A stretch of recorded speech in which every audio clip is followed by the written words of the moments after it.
Hi everyone, I'm Dave and I love movies. So, welcome to my podcast, The Reaction Shot.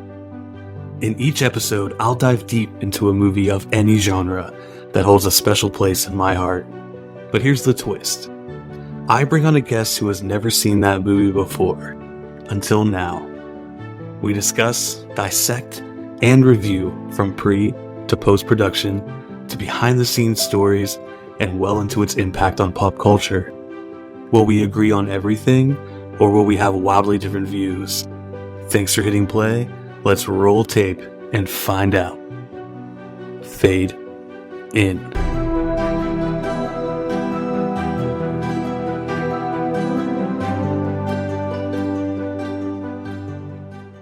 Hey everyone, welcome back to The Reaction Shot. Today, another wonderful episode in spooky season. I have a great 2022 psychological horror thriller that me and returning guest Brittany are going to talk all about. Brittany, what's going on? Well, nothing. How are you? I'm great. How are you today? I am good. I'm ready to talk about this movie. Ooh, Barbarian. We got a back-to-back episode here, Brittany. We did Urban Legend on the last episode for spooky season. And now here we are, getting a little more current with Barbarian. So I appreciate you joining me on this journey. Absolutely. Thanks for having me back. Brittany, what's your background with Barbarian? What did you know about this movie before I sprung it on you? Honestly, I knew absolutely nothing about it. Perfect. You gave me a list of movies. I watched every single trailer of all of them, rated them, spun a wheel. Love it. I love that. I love that dedication. When you sent me a text message letting me know how you narrowed the movies down, I was giddy. I don't know. I was like, I love the idea that she watched all the trailers for these movies and then, kind of had fun deciding what to do. And I was having a hard time deciding myself once we narrowed it down.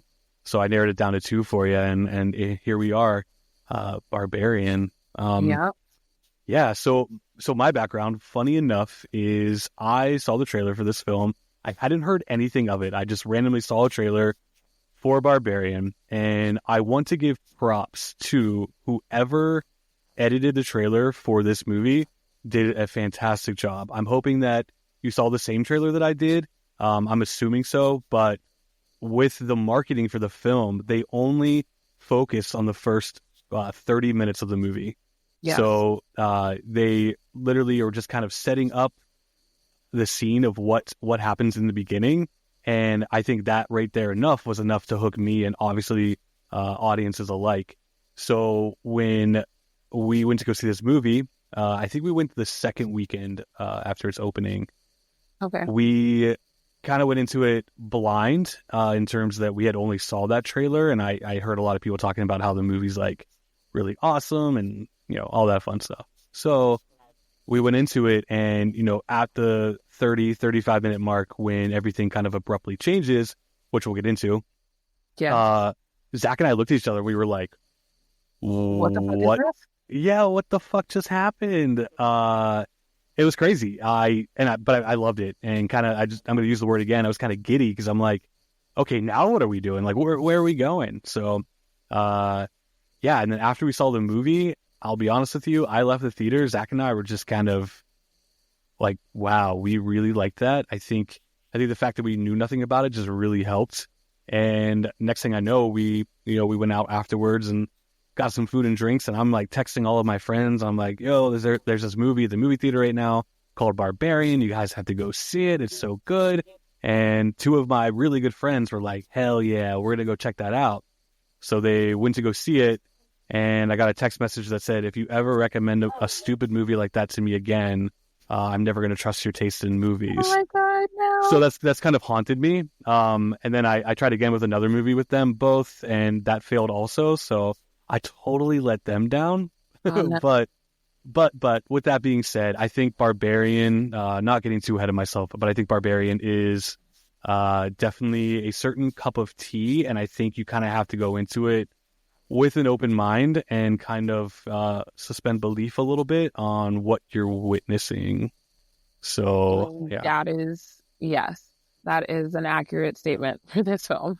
Absolutely. And, when I told you about Barbarian, I think I did tell you, like, don't read anything about it. Don't definitely go into it blind. I think setting yourself up with the trailer was the perfect way to go. I'm glad you did that. So Barbarian was released on September 9th, 2022. So we're looking about just a tad bit over 2 years ago.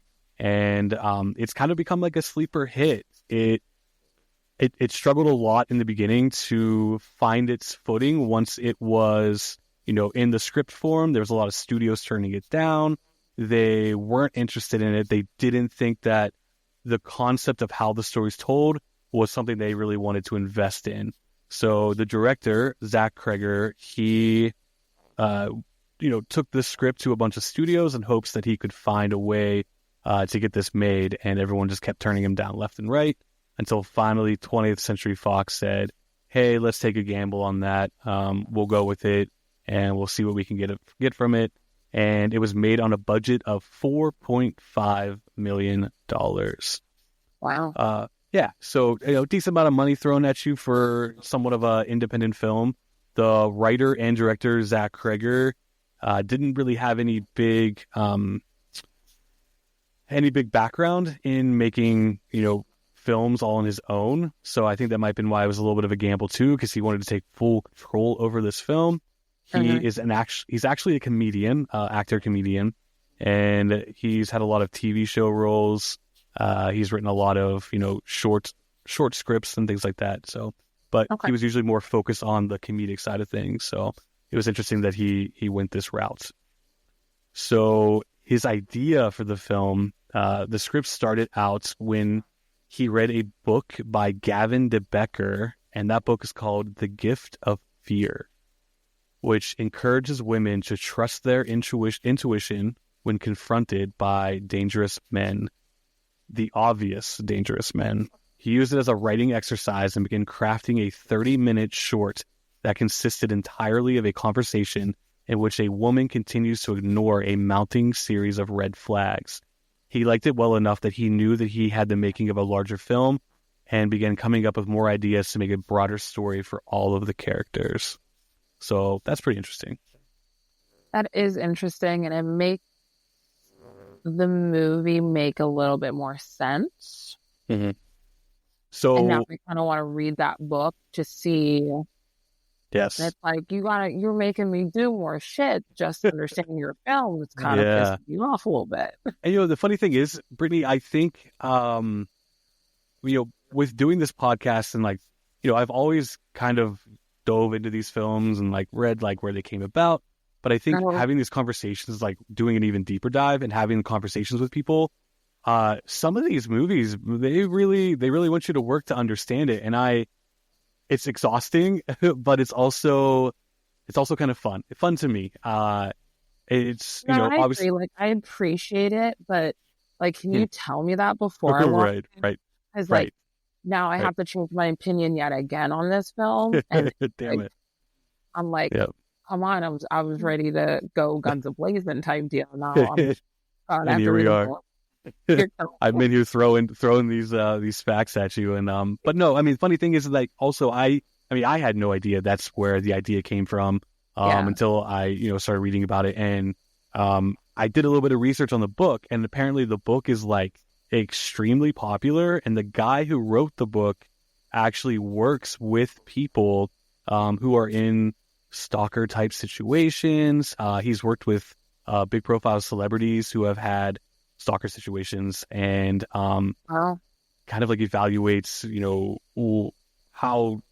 how afraid should you be, how scary is this person actually, are these all empty threats, is this person definitely a genuine threat where you need to book it and get the hell out of town. So I think that's pretty interesting, but the whole book just focuses on what he calls the gift of fear, about how our bodies are a really good tool of letting us know that we should, be scared, and we should look out for those signs, and how, sometimes we don't listen to our body and we put ourselves in some shitty situations at Yeah. Because Airbnbs. the whole time I'm screaming, stranger danger, lady, and you're just Hmm. willy-nilly. Like, Yeah, he it's was pissing me off. Tess was oh yeah, pissing me off. man, come on, Tess. Get Um, it together. Use your wits. yep, But okay. That yeah, makes me feel a little bit better going into this, knowing what he was trying to convey. sure, Maybe it didn't land, but at least there were better intentions than I thought. sure, absolutely. So as mentioned, the movie was written and directed by Zach Cregger. There is a musical score by Anna Drubich, which I think is pretty fantastic. Yeah, it's real spooky. Yeah, it's a couple of the more tense scenes in the film. That score really amps it up a little bit. There's even underlying heartbeat kind of crafted into the music itself, and I think that's pretty brilliant. And it kind of helps aid with your heart racing as well. You hear that heart racing, and your heart kind of races a little bit too. So, Oh, for sure. I watched the end credits all the way through, mm. and it like made me anxious. I was like, oh, I gotta turn this off. Whoa. You're like, oh boy, oh boy. Yeah, like, Yeah. So I definitely like to call out composers whenever I think the score is definitely a major part of the film, and I do think that it aids along with the storyline really well and really gets you sucked in. So agreed. It's a character in itself, it always. is, and I love that. So great job, Anna Drubich. Your score is phenomenal. Yes, we love it. We love it. So Barbarian was, as I mentioned, a sleeper hit. It kind of opened in a minimal amount of theaters, and word of mouth really, really helped this movie out. It ended up essentially, like I said, the budget was $4.5 million for opening weekend in the United States and Canada. We ended with $10.5 million. So they Okay. already essentially made back double their budget just in the first weekend. Yeah. And then ended a worldwide gross of $45.4 million. So, Nice. little engine that could, a little independent film that didn't have a lot of studio backing and took a long time to make, kind of became a little sleeper hit. So I think that's great. They should all be happy that happened, and it ended up being released to HBO Max the following month. So 2 years ago this month. Oh, It was wow. released to HBO Max, and it became kind of a big streaming hit also. So, I can see that. Like, yeah. it's a movie that you can put on and say, like, oh, you want to see a creepy movie? Hmm. Yeah. Like, I get it. Yeah. Wouldn't call it like it's a different type of horror movie Hmm. to me.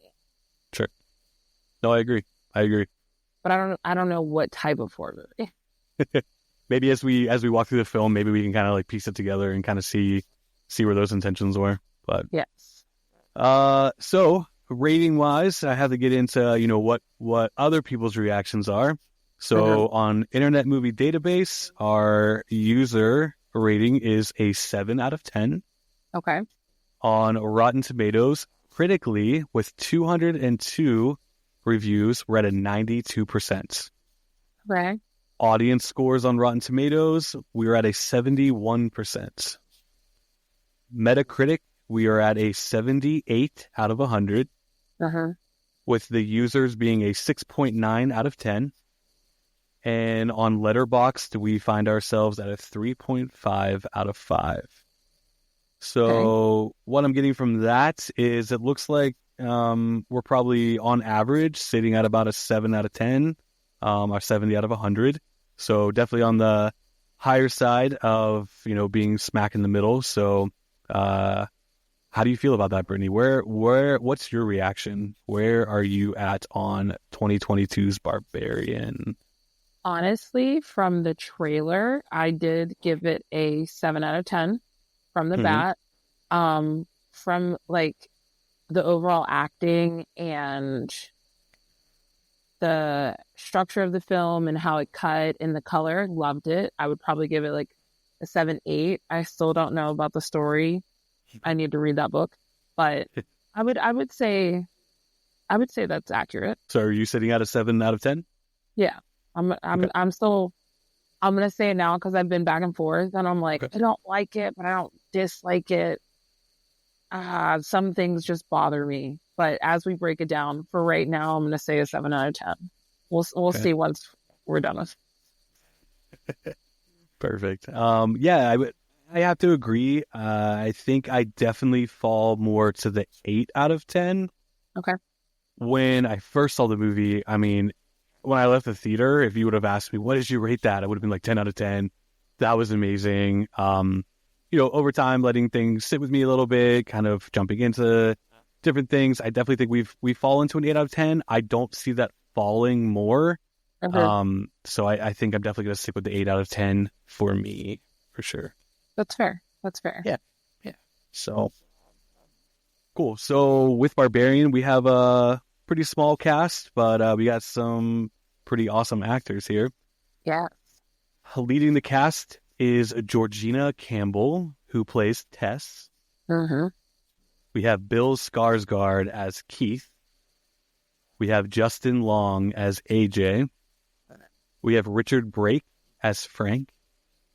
We have James Butler as Andre. And we have Matthew Patrick Davis as Mother. Mother What a was cast. spooky. Mother is What a- spooky. What? So Mother, which we'll get into what Mother is, or who Mother is shortly.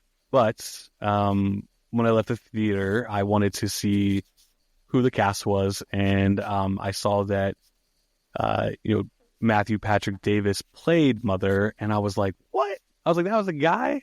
And Yeah. it's, obviously that's totally fine, but I would have never known. No, not at all. And then once you told me and I watched it again, I was like, okay, Mm-hmm.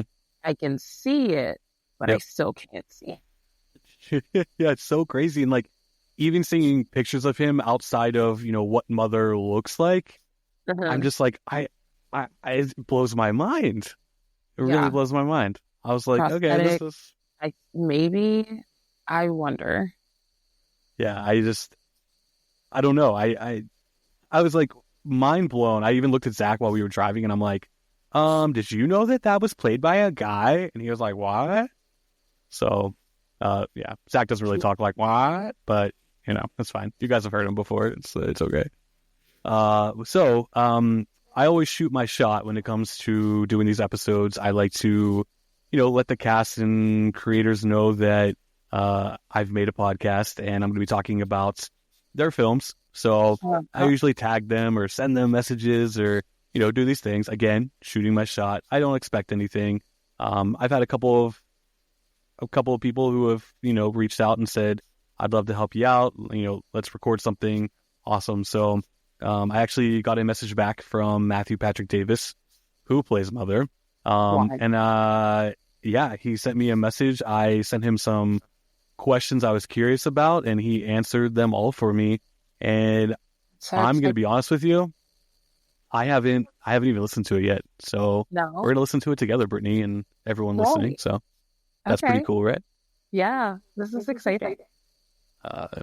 Hello, hi, it's me, Matthew Patrick Davis, and I play the Mother in Barbarian.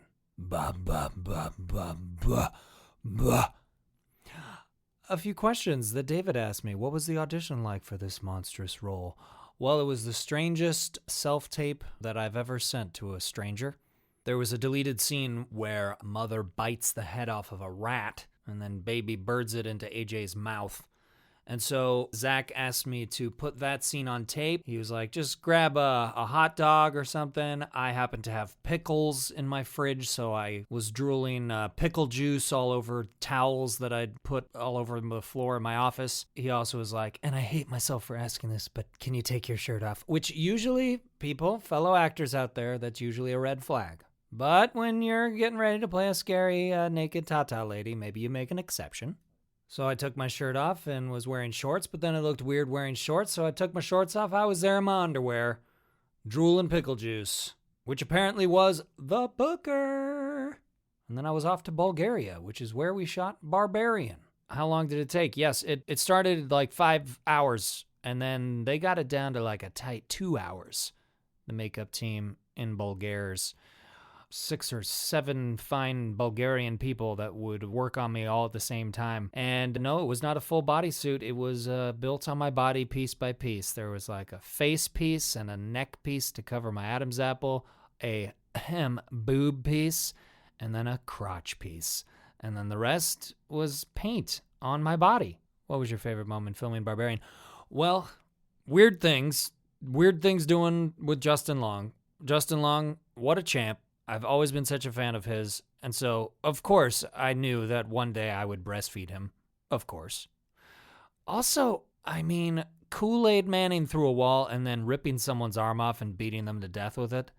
That was pretty fun. But I think my favorite was the final day, which was Mother jumping off the tower to save Tess. They did that by getting me in a flight rig like I was Peter Pan and having the camera move towards me as I was in the air with high-speed fans on my beautiful, sweet, sweet mother locks. So that was just a perfect way to end a wild shoot to be flying as Mother. What did you think of the film's sleeper hit success? Did you think it would catch on like it did? No, I don't know. I had no idea what to expect. This was my first feature film. I knew the script was bonkers. I knew the people in the movie were great, and I watched them act every day and was very impressed. So that's all I knew, but I didn't know if people would buy that I was a naked woman, and I certainly didn't know that it would have this success until like the reviews came out and all the reviews were good, and then I started seeing it in theaters and with an audience, and then I got to take the ride with them that I first took when I read the script. So that was a ton of fun to experience it in person with an audience. What a gift. If it had just been put on a streamer, I never would have had that experience. I'm so grateful for that experience. And finally, who is the true monster of Barbarian? I mean, in descending order, it starts with Frank, dear old dad / grandpa / great grandpa or whatever. He's the true monster. But also AJ, not great. You think, oh, are they going to redeem this guy? And then he pushes a lady off a building. So, not great either. Anyways, thanks for having me on your pod, my babies. Boop.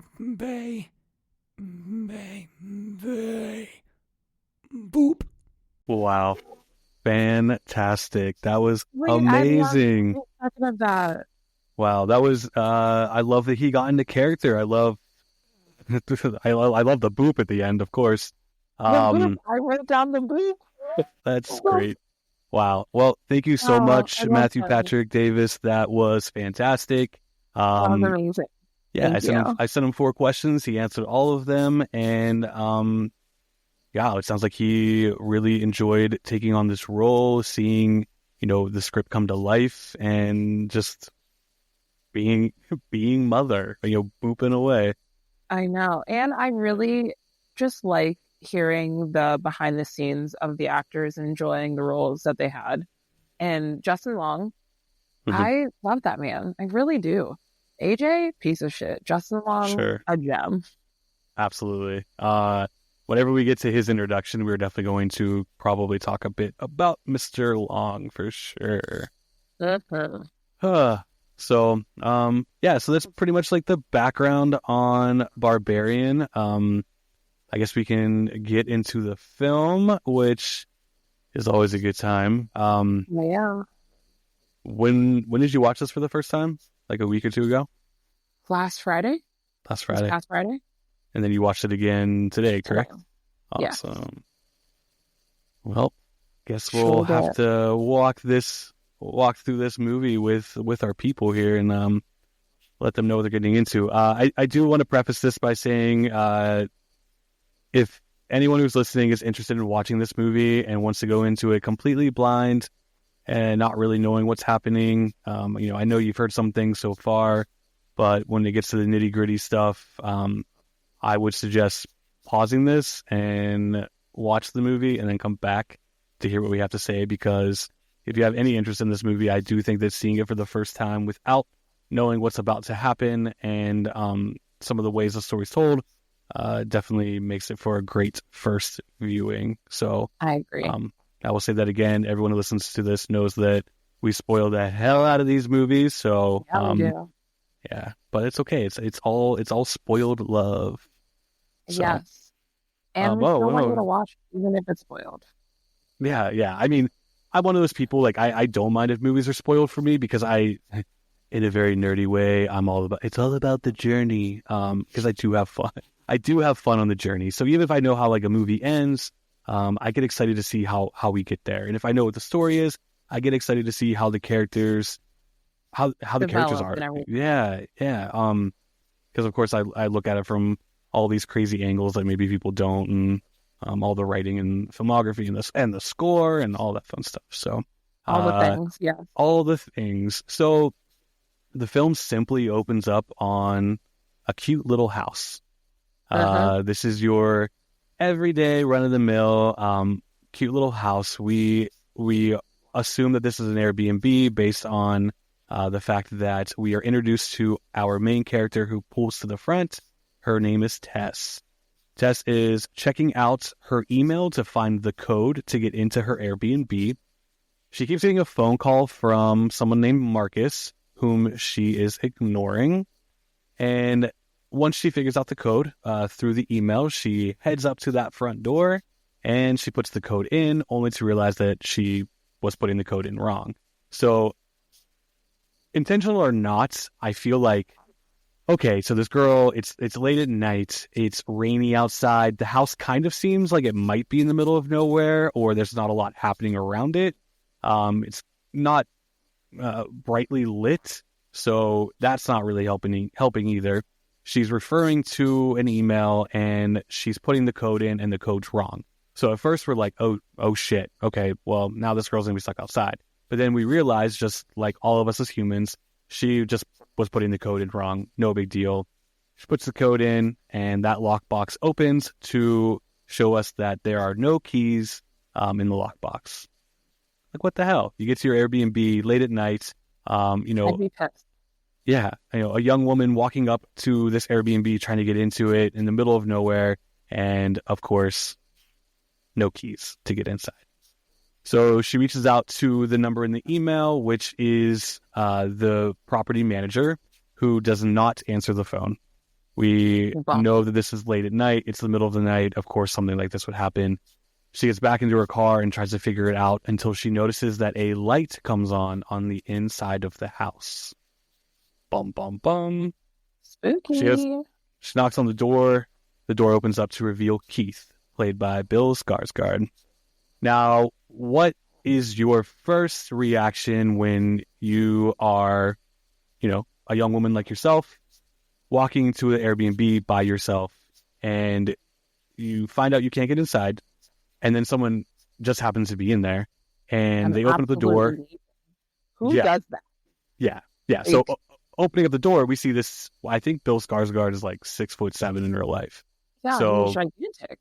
Yeah, so this really tall, lanky man answers the door. He's an attractive guy, but at the same time, he's also kind of a mysterious guy. If we're looking at it from an actor point of view, we know him obviously as Pennywise in the It remakes. So our brain can even just be like, oh shit, as a viewer, oh shit, that's Pennywise. Better get the fuck out. Agreed. But on a human level, if we're watching this happen and develop in real life or experiencing it ourselves, so Brittany, you would say absolutely not, booking it out of here. Is that what your reaction? First off, the fact that there are no keys in it, I would have left. Her aggressively shaking the handle, I would. What are you doing? You sound like you're breaking into a home. Quit it. Yeah. Also, why don't, it's way too dark over there. Where did you book the Airbnb? There are so many red flags here just from the get. Yep. And it's I mean, at this point in time, we are literally 4 minutes into the movie, and already there's no keys to this Airbnb. There is a man on the inside of the building. There's someone mysterious named Marcus calling her. It's late at night. It's raining. It's dark. Everything. All the things. And then this man answers, and you're like, yeah, let me go in there? Yeah. Okay. Yeah. So, she's kind of like, what the hell? Like, what's going on? Why are you in my Airbnb? And he's like, why are you at my Airbnb? So they eventually discovered that they were double booked. They went through 2 different agents, and this place was double booked, which fortunately has never happened to me, but I'm sure things like this do happen. I can see it. Airbnb, Yeah. people who they be doing things, so I They can be see doing this things. happening. I would never Fun- walk into a house that's occupied, especially by a man, and I'm by myself. You're batshit crazy for that. Mhm. But to each their own, I suppose. Whether this was intentional or not, I thought this was pretty cool. I found this online, 2 little fun nods to the title of the film. The title of the movie is written only using letters from the word Airbnb. That's spooky. The Airbnb is on Barbary Street, which makes it a Barbarian. Love it. I noticed that, but my brain like couldn't comprehend it. I was like, that's weird. Yeah. But never went past that part of being No, for sure. strange. Yeah, so like seeing it written out like that. So the street's called Barbary, that they're at an Airbnb, therefore it's an inn, so it's Barbarian. That's crazy. Mind blown. crazy. Mind blown. You guys don't even know So anything else about this movie. That's all you need. I love Yeah. Yeah. So she ends up going into the house, and we as an audience are kind of like, okay, cool. So she gets in there. You can tell she's a little hesitant about, fully emerging in. She's checking out the place, and she asked him a really good question. She's like, "Can you please confirm to me that you did have this reservation? Like, please pull up the email. Let me get that confirmation," which I thought was I wish she good would of have her. done that before she walked into the house. Okay, yep, that's fair. Yeah, no, for sure.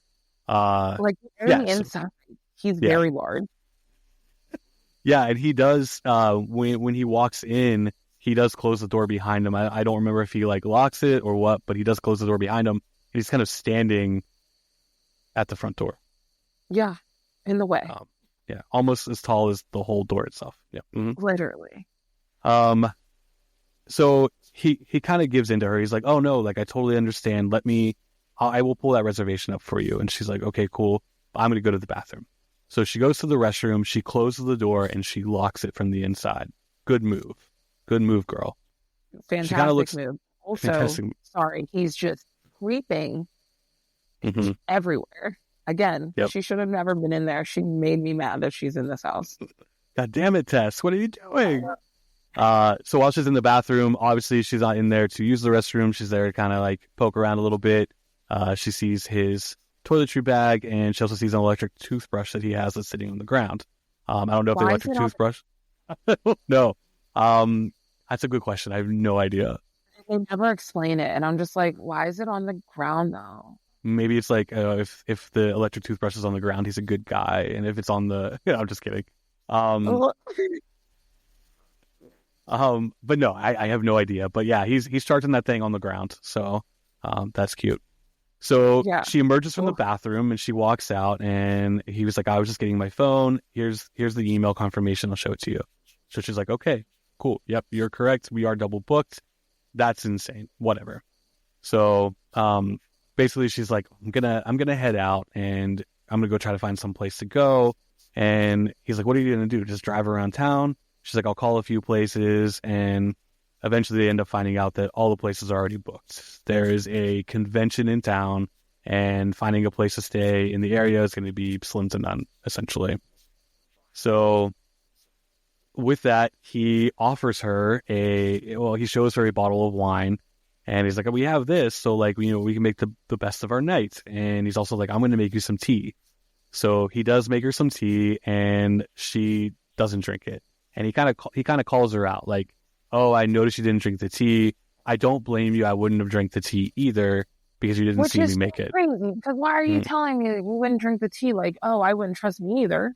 Okay. Sure. Yeah. What? Stop talking.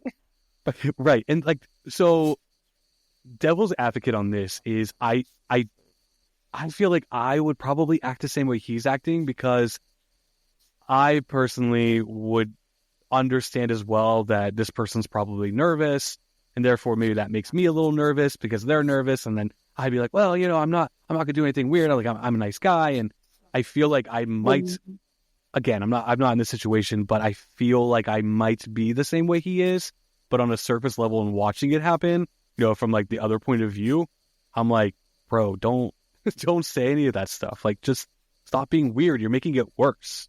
Like, you're I calling out know. everything she's already thinking. I And know, which is even worse because you're like, okay, so are you gonna kill me? So I should go, yeah, right?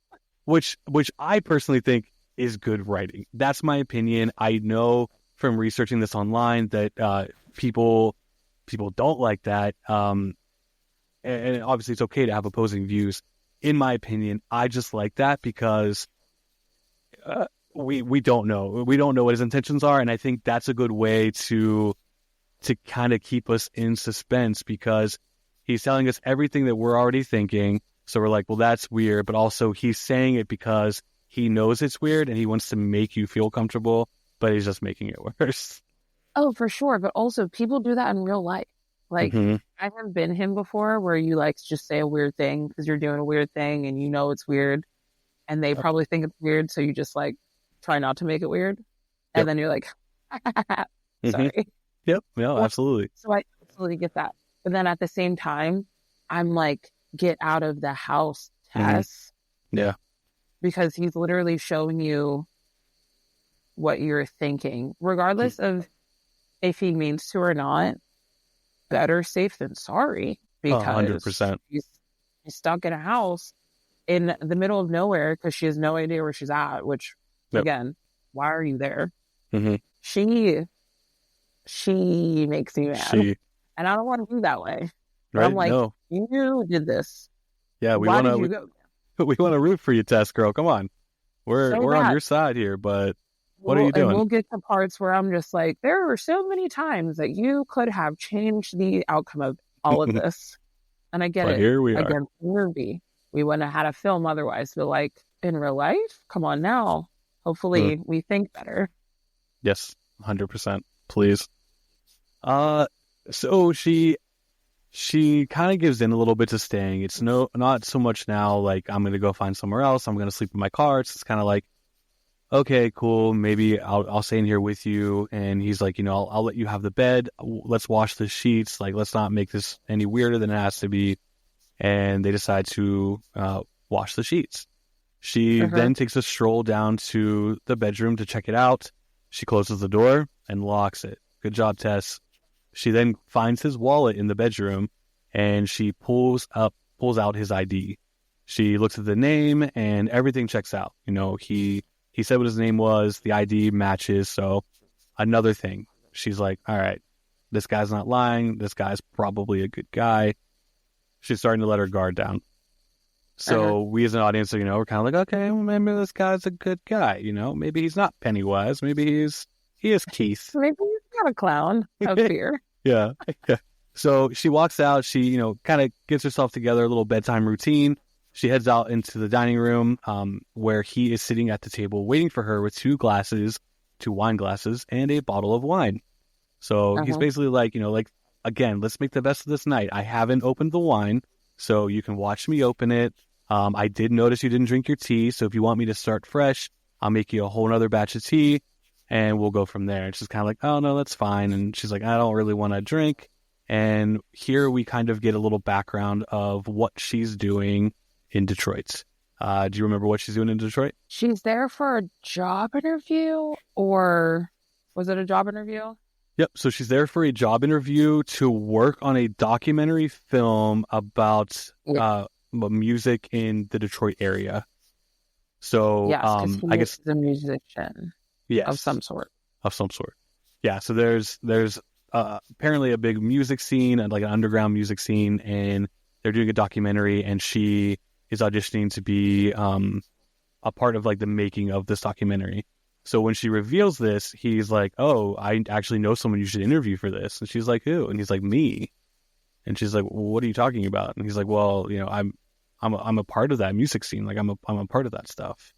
And she's like, oh, okay, that's random.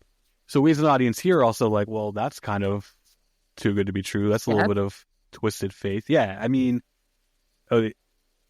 fucking men are going to say whatever they want to say to get you, to let your guard down.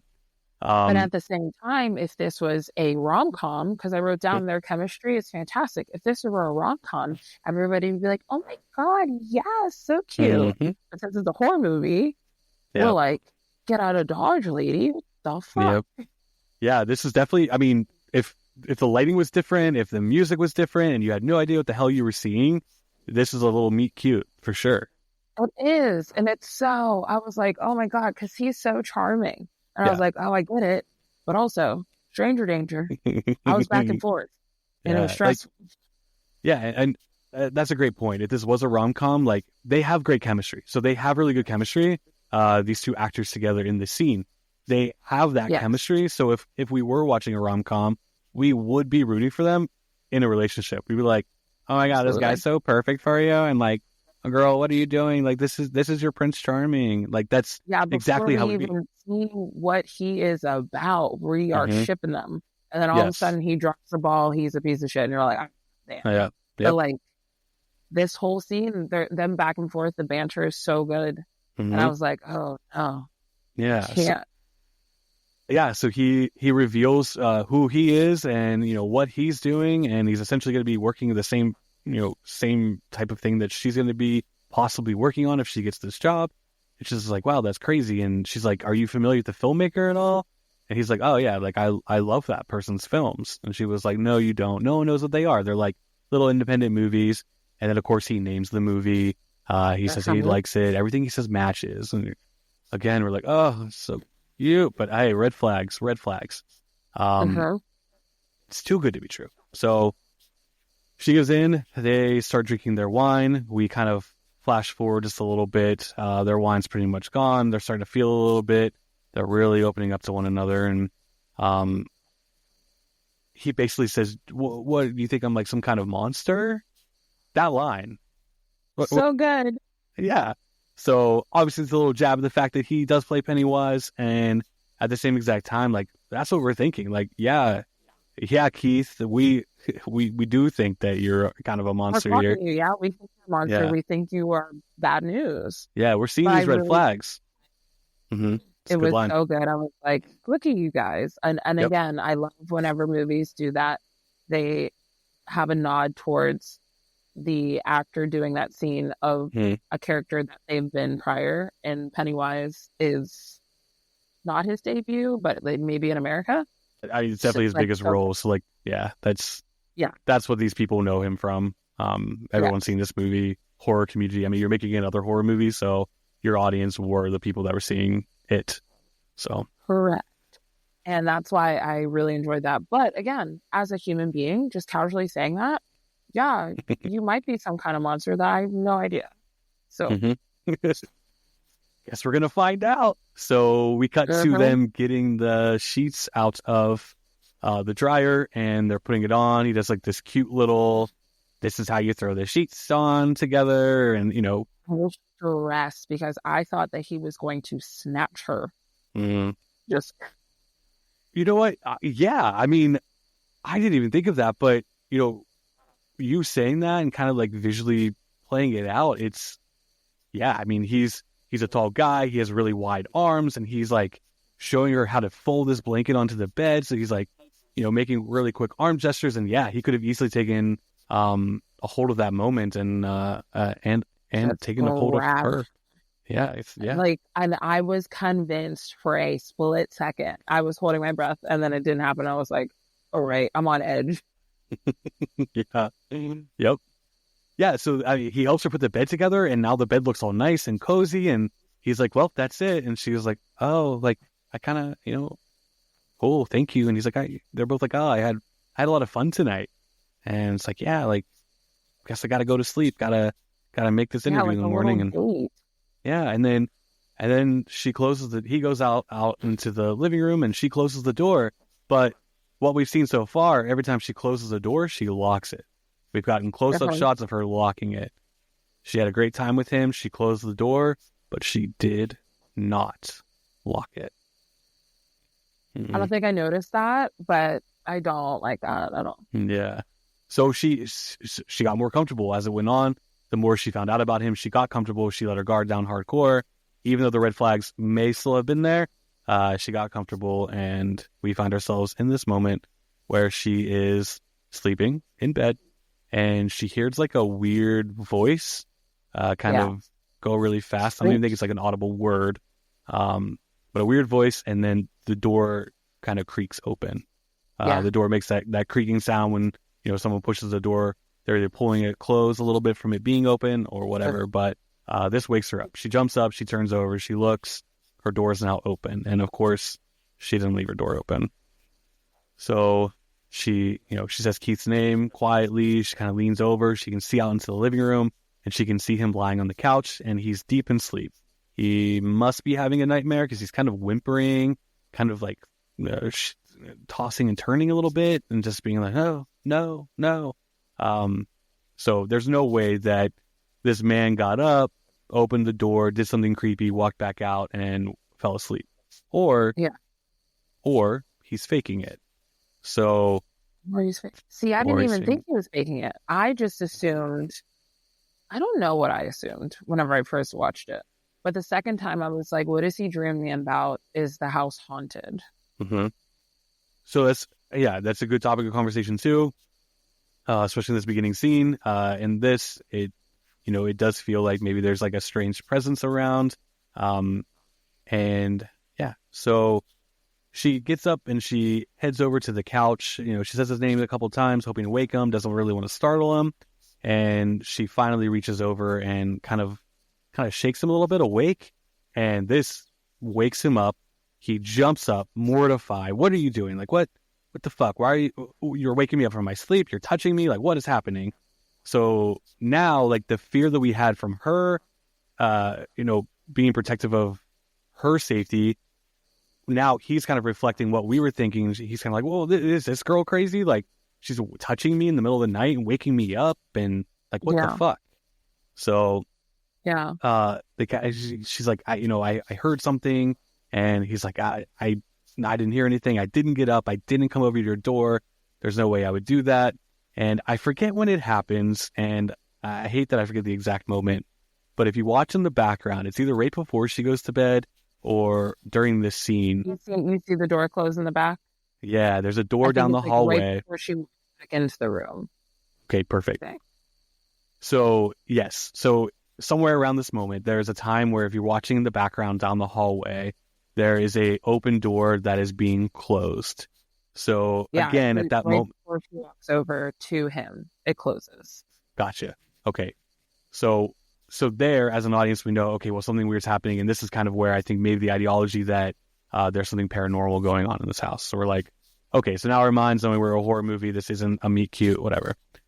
Yeah. Quick cut. It's morning time. She's awake in bed. She looks at her phone, and she must have slept in a little bit too long. She's like, oh shit. So she gets up and she realizes that Keith is gone. He leaves her a cute little note saying, I had fun last night. Please leave the key in the lockbox for me. Good luck on your interview. Thanks again. What a nice guy. What a guy. Right? But also, why are you going back there? You spend the night. Find somewhere else to go. Oh, right. Yeah. I don't care about the convention. Like, what? So she heads out of the house and she puts the keys in the lockbox, does the code. She kind of walks out a little bit and she looks around to see what the neighborhood looks like that she's in. So what we originally saw and what I think she saw was because the street was so dark, you didn't really see what was happening around you. It kind of felt like we're in the middle of nowhere. But now she sees that we're in a super, super rundown neighborhood. I'm talking your everyday little suburban neighborhood, but every single house around you is run down completely. They're vacant, falling apart. No one, it's a mess. Big old mess. They look like condemned homes. Like, yes. Was that on set or was that part of Detroit? Because that's crazy if those homes are like that. That is a good question. I do know they filmed some outside scenes in Detroit, even though most of the filming took place in Bulgaria. But some stuff, a couple of outside shots were, so maybe it was Detroit, which, that's crazy. Wow. I don't know the exact answer to that. Why did they film in Bulgaria? Because that's... I don't know. It's random, right? Yeah, super random. But hey, I'm going to fly everyone out to Bulgaria to do some filming. What up? Yeah. Oh, no. Creepy. So we following Tess. She gets to a restaurant where she's obviously having her interview, and she's waiting for her interviewer to show up. She's looking at an Instagram page, and then she cuts over to her phone, or the camera on her phone, to look at the photos. And she took a picture of Keith's ID, and she like double checks it again, just kind of like, did I miss something? Whatever. Fun fact: the Instagram page that she's on is Zach Cregger's Instagram page, the writer and director. Useless information, but way to promote your little Instagram page there. Yeah. That's funny. So we're kind of seeing this interview play out, and it's pretty short. We don't sit too long with this interview. We cut out to interview's over. They're leaving. They do the good gestures. Thank you so much. Great interview. And the woman asks her, where are you staying at? And she tells her the neighborhood she's staying in, and she's like, wait, you're staying there? You're staying in Brightmoor? And she's like, well, yeah, that's where my Airbnb is. And the woman goes, there's an Airbnb there in Brightmoor? Like, you shouldn't be there. That's not a good area to be. And she's like, oh, it's fine. Like, I have a roommate who lives in Detroit who just interviewed this girl who shouldn't be in Brightmoor. Wouldn't you say, hey, let me put you up in a place, go get your stuff, come back and meet me here? Like, you're just like, oh, good luck, Godspeed. Godspeed, girl. That is bold, lady. Like, oh, you shouldn't be there, but good luck. Good luck. Yeah, I mean, I feel like knowing the neighborhood or seeing the neighborhood as run down as it is, and there obviously being some knowledge to what has happened in this area, you would think that she would kind of share that information, just kind of give her a little safety net, little background to, let her decide, like, do you want to go back to that place because such and such happened? And yeah. Yeah. But it also seems like that little piece of the town in Detroit is cursed because of things that have happened, and just how that one house is perfectly fine, but everything else is run down is super strange. Yeah. Yeah. Another fun little tidbit. Zach and I saw Barbarian, and then a couple weeks later, at the beginning of October, so we saw it in the middle of September. We ended up going to Detroit the first week of October after it, and it was in Detroit, and it was in like this, cute little Airbnb place, and I was like, do you think we should explore a little bit? Because, and the best part is that what we're about to get into is it was closed off.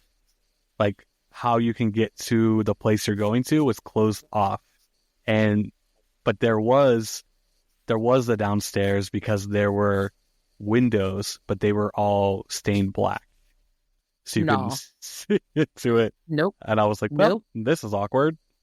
No. So yeah, it was fun. You leave? Because I would have said we have to go somewhere else. See, call me Tess. I was like, all right, this sounds fun.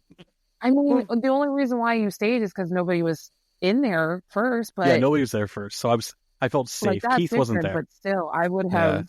Yeah. I believe in haunted things, and that could, which is absurd, because what do you mean you have a roommate? No, you have a person that happened to be there whenever you got there. Stop lying. That's actually super strange that you lied about that. Yep. Your roommate? You don't know anybody in Detroit. You're not from here. It's an Airbnb.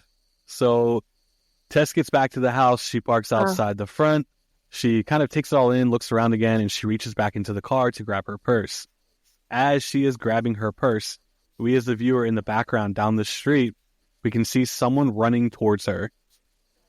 And we hear, hey, this obviously a man screaming, hey, little girl, hey. And he's running, getting closer and closer and closer. And this, of course, naturally freaks her the fuck out. She runs over to the house as quickly as possible. She's putting in the code for the lockbox. He's running faster, getting closer and closer to her. She finally gets the keypad open. Just as the man approaches her, she slams the door shut in his face, and he's screaming at her, come out of that house, get out of there, come on out. What did you think of this when you were watching it for the first time? Why wouldn't he tell her that she needs to get out of the house? Like, Sure. Don't tell me to come out of somewhere if you're not going to tell me why. Mm-hmm. Also, don't chase me. Like, right. And little girl, too. That's creepy, yeah. right?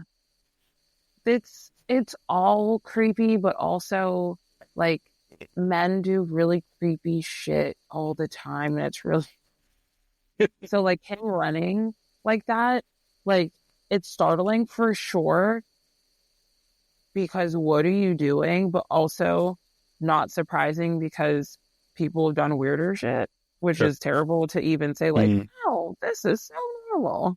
Yeah, But like it low-key is. you're not wrong, unfortunately. I hate it. I hate it too. Hate it. But also just tell me why I should come out of the house. Don't tell me like don't go in there. And then you're Mhm. just screaming, don't go in there. I'm already in here.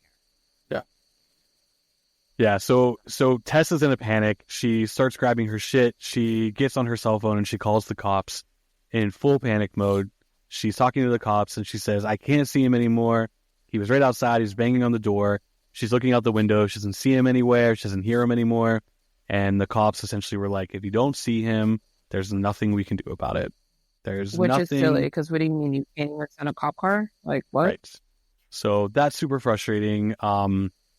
I would like to think that's not normal reality, but it possibly could be. But So, possibly in some neighborhoods in Detroit, maybe that yeah. could be a piece of the movie. Like, hey, like Mhm. be aware that some like neighborhoods in Detroit or rundown places don't have access to police because they don't think they're worthy enough to have it. Yeah. Which is ick in itself. Yeah, like you call, she's calling the cops, try to get some help, get someone to help her out, and they essentially just dismissing her. So Yeah, that more than once.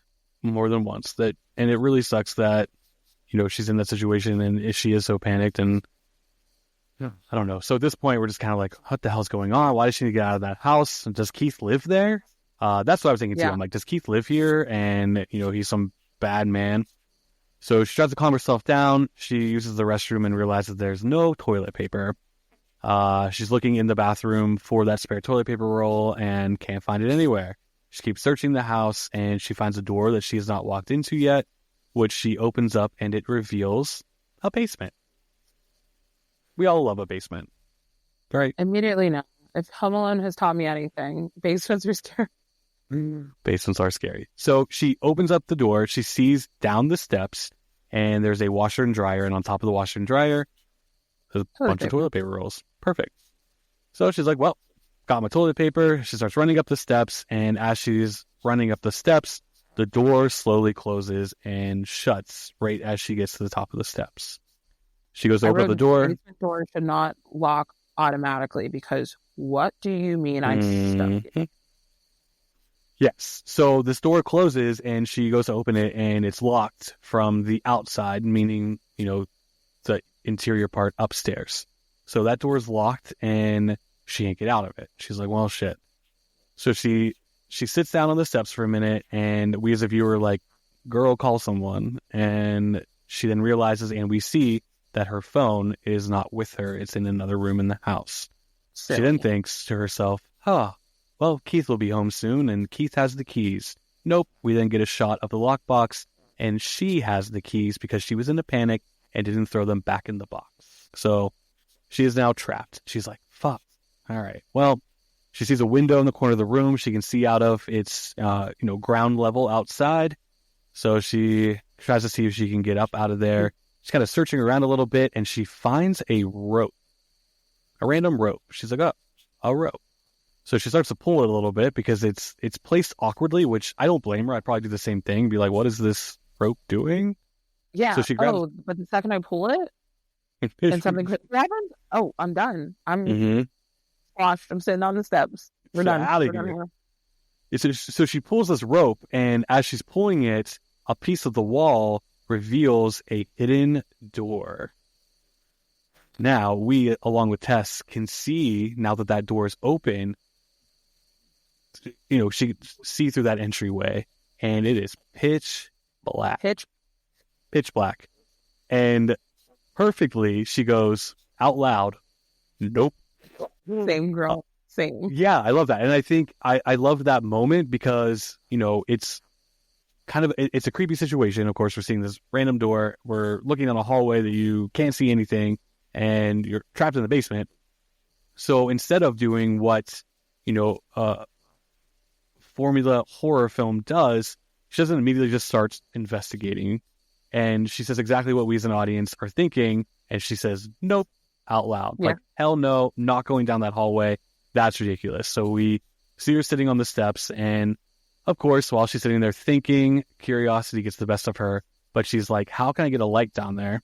So she grabs a mirror, which kudos to her. I think this is kind of inventive, like a little bit creative to kind of do this. So she gets a standing mirror and she places it at an angle underneath the light.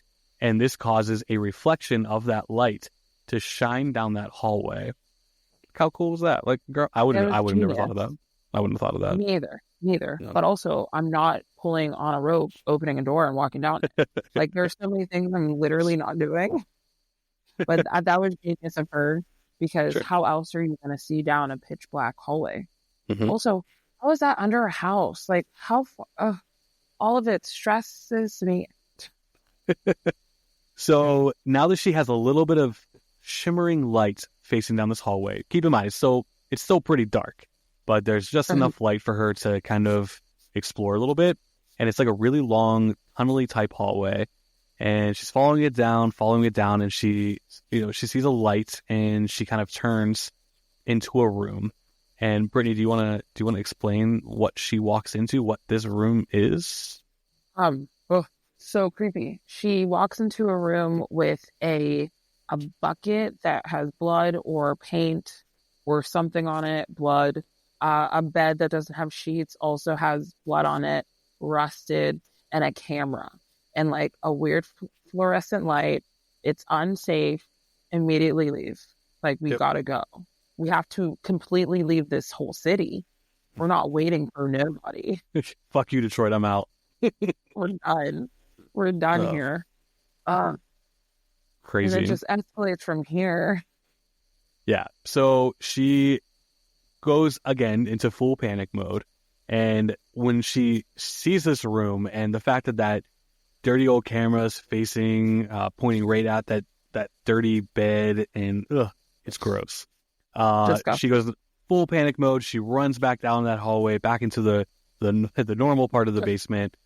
Just then she sees Keith coming home, and she starts banging on that glass window to try to get his attention. Finally, he does. She tells him, I'm locked down here. They find a way to maneuver the window, and she tosses the keys out to him, which brings him into the house. He gets her out of the basement. She's freaking out. She's like, we have to get out of here. I'm so scared. And he's like, what's going on? And she tells him about the man. She tells him about the basement. And then she starts talking about the hidden passageway and that freaky ass room. She refers to it as being like a dungeon, which that's a great description, because it definitely is. And then he ends up mentioning, just calm down. And she's like, I don't want to calm down. And he's like, can you just give me a moment? Give me 20 seconds. Let me process this. And he says, I'm sorry if I don't seem like I'm taking whatever it is that you saw seriously. I just didn't get to see it myself. So let me go check it out. Which is such a gaslighty thing to say. Just believe me when I'm telling you, this is not a safe space. Let's fucking go. Like, you're dumb for that, bro. Yeah. Yeah. So I think there's a great line that they wrote, and for his character to say, I feel like this is the first time now we've trusted him. She's trusted him. And this kind of breaks that a little bit. Kind of puts a crack in that trust, because now it's like, okay, well, you don't believe me, but I literally just explained to you this horrific thing and nothing. Because he says, I just can't be running off in a panic because there's a room downstairs with a bed and a bucket. I wrote, that's exactly what you should do. You should leave. You should leave right now. Everyone listen to Brittany in these situations, okay? What would Brittany do? See what happens. I'm so sorry. I've seen too many horror stories in like life. Just get out. Mm-hmm. Go investigate later. Be safe. Yep. So she kind of calms down a little bit. He's like, I'm going to go look. Stand by the door so it doesn't lock on me too. You don't have to come back down. I'm going to go check it out. Once I see what you saw, I'll make a decision. Should we definitely leave? So he goes downstairs. She heads over to the top of the steps before even going into the basement. And she's like, okay. So a little bit of time, very small amount of time passes. She's like, okay. She's getting a little curious, and she decides to go down to the basement. As she's going down the basement, she remembers that door's going to close, and she runs back over really fast. She grabs a chair from the kitchen and props up against the door so it won't close and lock on her. So I'm glad that she thought about that this time. Yeah, but she didn't think to take her phone. Because like the last time you forgot your phone and then you were stuck down there, and then you would think that you would take your phone this time so you would have a light and not get stuck down there. Unless she does take her phone. She does take her phone, actually. No, you're fine. She does take her phone. She uses it as a flashlight now. So now she has her phone, and yeah. So she did think it through this time. So she kind of lined everything up. Like, I'm going to go check on Keith, whatever. So she goes down, she walks down that hallway, and she gets to the point where she walks past that room. She looks in there and she's like, ugh. She yells Keith's name a couple times, and we do at first hear him say, I'm good, or I'm fine, or something like that. It's very far, very distant, and you're like, okay, he's whatever. But when we hear how far his voice sounds, it's kind of like, is there more to this than just what we've seen? Lo and behold, we come to another hidden-ass door and a long staircase downward. It almost looks like a cave at this point. Yeah, and then she continues down. Silly. And she continues down those steps, because why not? Because why not? Again, she's yelling Keith's name. Keith, are you? And then finally, we hear, help. Really loud. And by really loud, it's not loud because it's really far away. Yeah, but like he's screaming, scream. You're like, where are you? How did you get down here? Yeah, so I think he is screaming very loud. And just the way the sound is and what she's hearing, you can tell that those screams are coming from a very far distance. So now she's like, well, shit. And she kind of picks up the speed a little bit, but there's like step after step after step after step. And as she's walking and she finally gets to, a level area, there's like cages. And these cages are there's like dog food, water bowls, and they're like real grimy, She keeps saying his name, but she's saying it a little more quieter now because now she's like, now fear has fully taken over. And she kind of hears something coming towards her. And finally, bam, there's Keith. Keith is crawling on all fours. And he's saying, Tess, Tess. He's whispering. She's like, Keith. And he's like, no, you got to be quiet. You have to be quiet. She's like, what's wrong? What's going on? And he's like, why did you come down here? Why did you come down after me? There is somebody else down here. What did you think at this moment in time? We haven't seen anything. We just know he says there's somebody else. I'm like, who's down there? Also, where are you? Mm-hmm. What is this? I didn't know what I thought was about to happen next. This was not in my brain. So at this point, so we've kind of, in a way, we've trusted Keith up into maybe a couple minutes ago. And at this point, did we feel like maybe we were falling into, whoops, we shouldn't have trusted him. This is his place. He brought us down to trap us. Is that kind of how you felt? Because that's kind of where I was at. No, honestly, whenever he was like telling her frantically to shut up, I was like, oh no, there's something wrong. Okay. Like there's something very wrong here. And she just kept like not being quiet. And I was like, girl, shh. And then it happened. And I was like, oh no. Yeah. So he says, someone else is down here. And she's like, what are you talking about? And he said, someone bit me. Not something. Someone. And she's just looking at him like she's completely dazed. And she's like, okay, we need to go. Let's go. And he says, no, don't go anywhere. Don't move. That's where they are. Don't go that way. And she's like, well, this is the way out. And he says, just come back, please, to stop. And she's like, you got to go. You got to come with me. And then all of a sudden there's a really loud sound and something very monstrous emerges from the shadows. What looks like a very, very tall woman. I would say definitely hovers over, Keith's size. So maybe like 7 feet. And that thing, completely naked, grabs Keith by the head and starts bashing him up against the wall over and over and over again, crushing his skull, eyes popping out, face just being completely demolished. And then we cut to black. music starts playing, Yeah. and we linger on a black screen for what feels like a little bit of time. Yeah. Yeah. And I remember in the theater looking at Zach being like, obviously we knew the movie wasn't over, but Yeah. it's kind of how movies end in terms of it cuts to black and the music starts playing and we're ready for like the credits to start rolling. And I remember looking at Zach like, wait, what just happened? Because it's so quick. And what we come to know as Mother, that monster, the mother, grabs Keith, bashes his head in.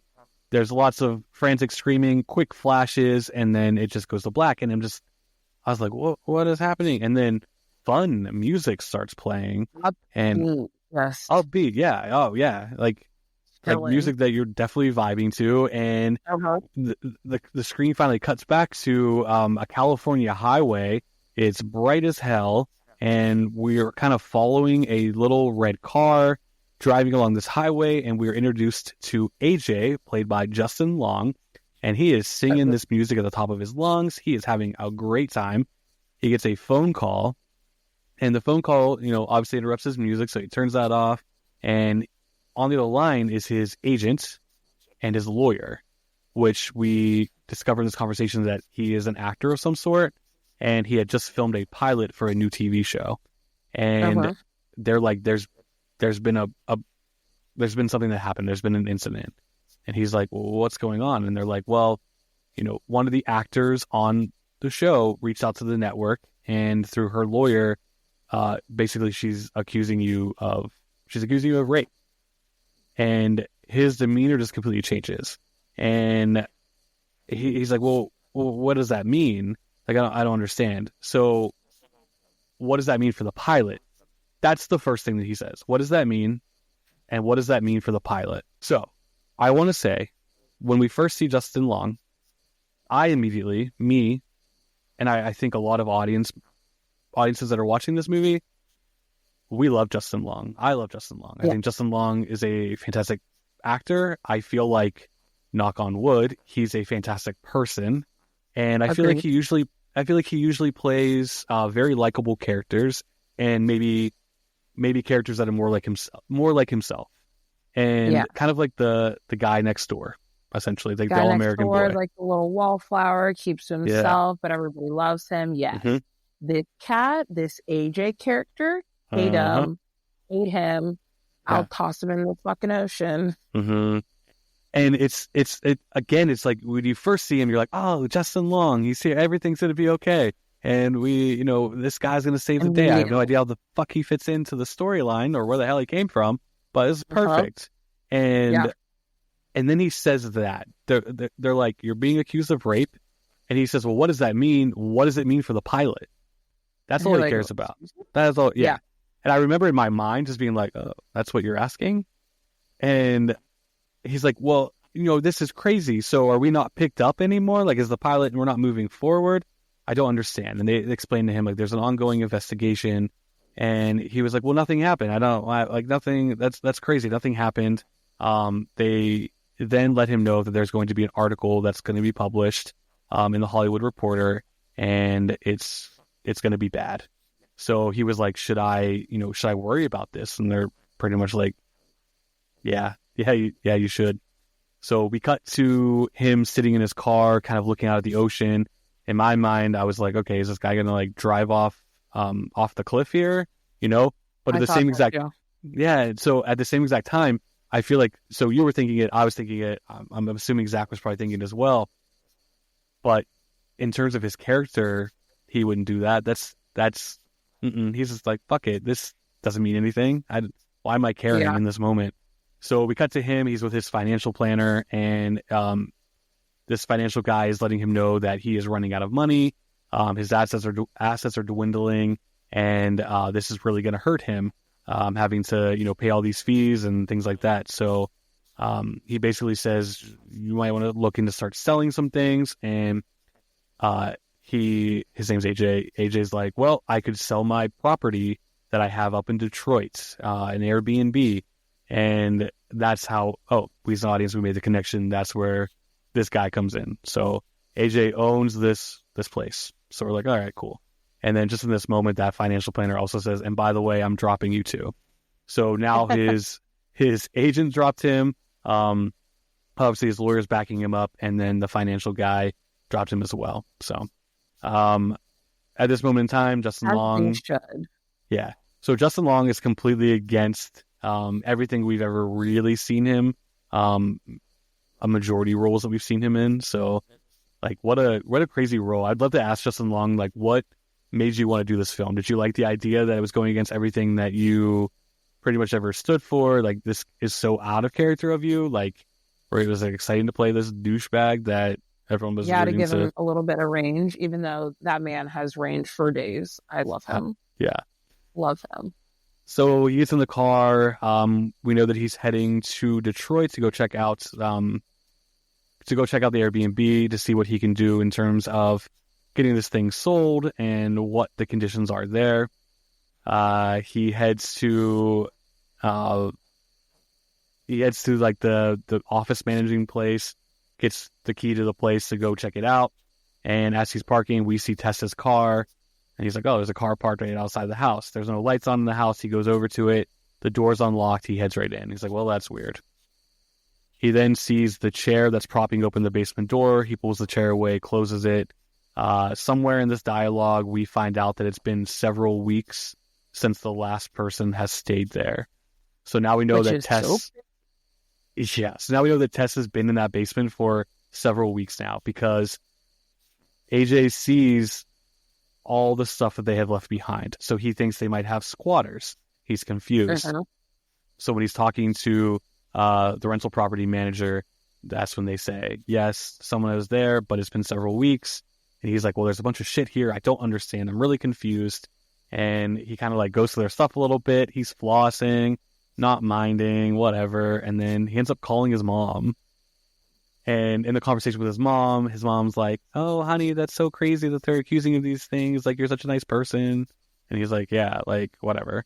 And I thought this interaction was interesting because, you know, he's kind of being a dick to his mom or like being very passive with his mom. I don't know. Yeah. I mean, I do feel like, call me old fashioned in the sense of this, but like, I feel like how a man treats his mom is how he would just treat an everyday person. And Agreed. yeah, and like how he's talking to his mom, like I would never talk to my mom like that. I don't know. Yeah. Crazy. So he's just like, yeah, that bitch, whatever. And he keeps referring to the girl accusing him of his rape as a bitch as well. He's like, that bitch, lying bitch, whatever. It's like, no, you know it. Shut the fuck up. Yeah. Yeah. So then he decides to hang up on his mom because he's over the conversation, and he hangs up on her. And as she's saying, all right, baby, I love you, he hangs up. And he's getting another phone call, and he answers it, and he says a gay slur when he answers the phone. And I also remember looking at Zach, and I was just like, whoa, Justin Long just being in this character is just mind-blowing to me. Mind-boggling. I gasped. I was like, oh my God. Same. I was like, wait, what? What did you just... It's like, what do you mean? Yeah, so he's over here dropping the F-bombs as well. So he's accused of rape, calling the victim a bitch, and using the F-bomb. So that's towards his friend. Like, what do you... Towards his friend, right. Like, very, you know, many years ago when people didn't know like better. That, ooh, like, yeah. chill. Shut up. You're gross. What a barbarian. What a barbarian. Indeed. Indeed. Play on words. Play on words. So he ends up meeting his friend out that he was talking to on the phone, and his friend is actually played by writer and director Zach Cregger. Interesting. Oh. Right? Yeah. So that is the writer and director. He's playing his friend, and his friend just says, they're at a bar, it's really loud, and his friend's like, can I ask you a question? And he's like, yeah. He's like, I just want you to be real with me, you know, bro to bro. And he was like, what the fuck happened with you and I think her name's Megan. What the fuck happened between you and Megan? And he's like, did you do it?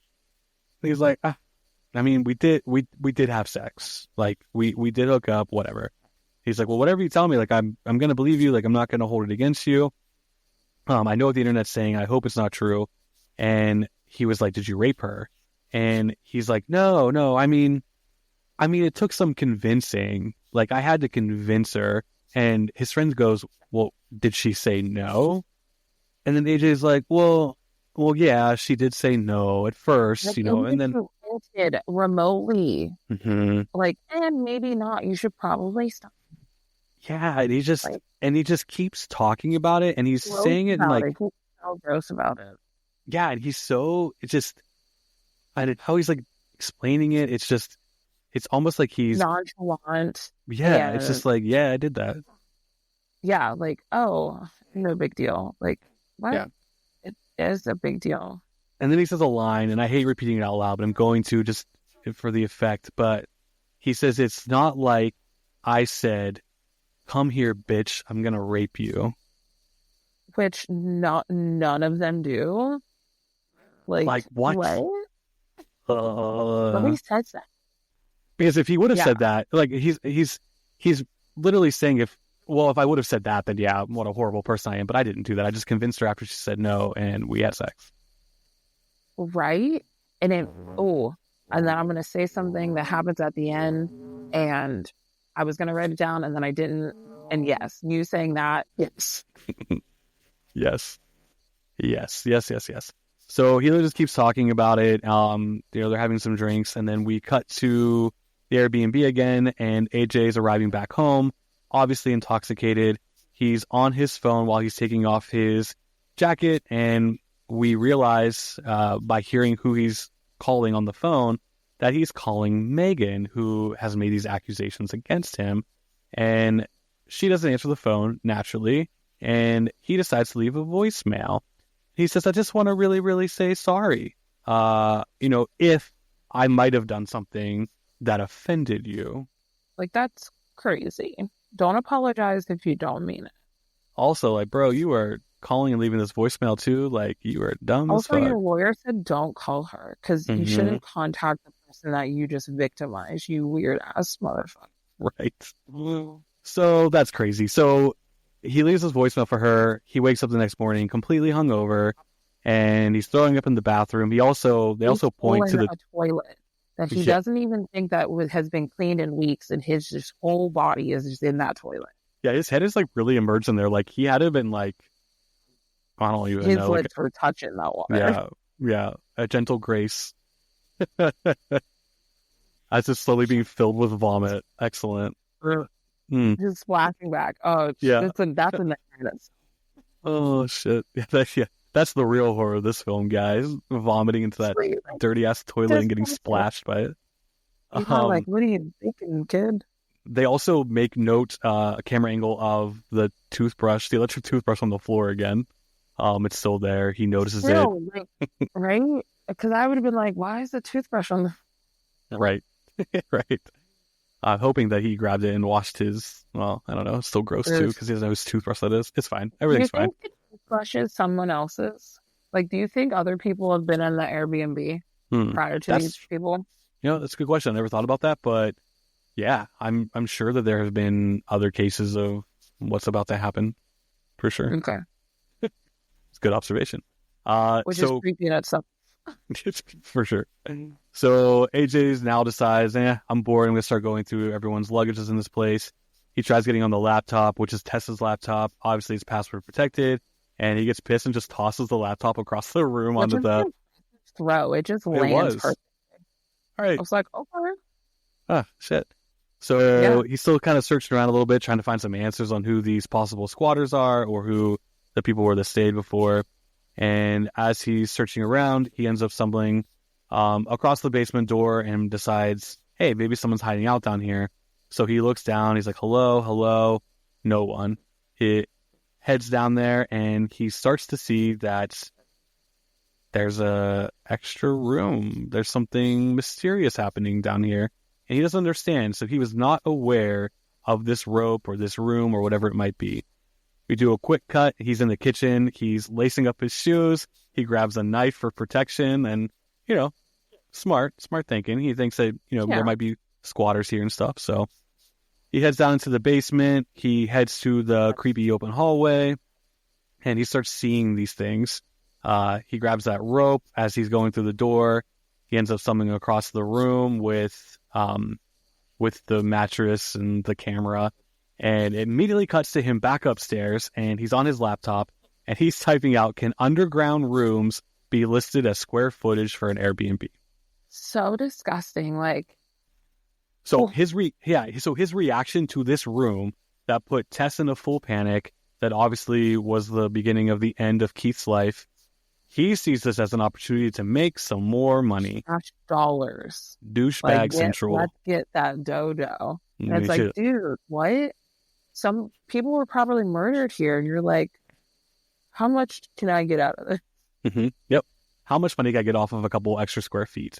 So he sees that things like this can actually be kind of added in to extra square footage, and he's like, I'm fucking set. So he decides, well, I'm going to go check and, measure out how many more square feet I can get out of here. So he grabs a tape measure. He goes to that grimy ass room. He starts moving things around. He's put his dirty ass hands all over that dirty ass room. There's some dried up blood. There's some dried up vomit, dried up other things. And he's just double checking. And then he's like, oh, well, like, there's this hallway outside the room too. And then he realizes that hallway keeps going and going. And we're getting into the area where, Tess is headed down into, the real dark area and the cave-like dungeon, if you will, and where all the cages are and things like that. So he's kind of like, what the fuck's going on? And he's not, it's almost like he's not even scared, really. He's just kind of like, what the fuck is this? Like, what? Cool. More space. And he just keeps walking. So as he's walking a little bit more, still not really fazed by any of this, he stumbles across another room that we haven't seen yet. So he's getting a little further. And do you want to describe this room, Brittany? This room has a television going on of a mother breastfeeding a child with blankets maybe, or magazines on the floor. And it just looks like a spooky room. And how that even has power, I don't know. Like, what is it attached to? Who turned it on? How long has it been on? Like, I'm so like... Yeah, it's just like an instructional video. Looks like it's maybe playing on a loop of how to perfectly breastfeed your baby. And it's a really big room, and the TV's like super small. Yeah. And we're talking like super small, like Johnny Depp TV in A Nightmare on Elm Street small, like this little old school television.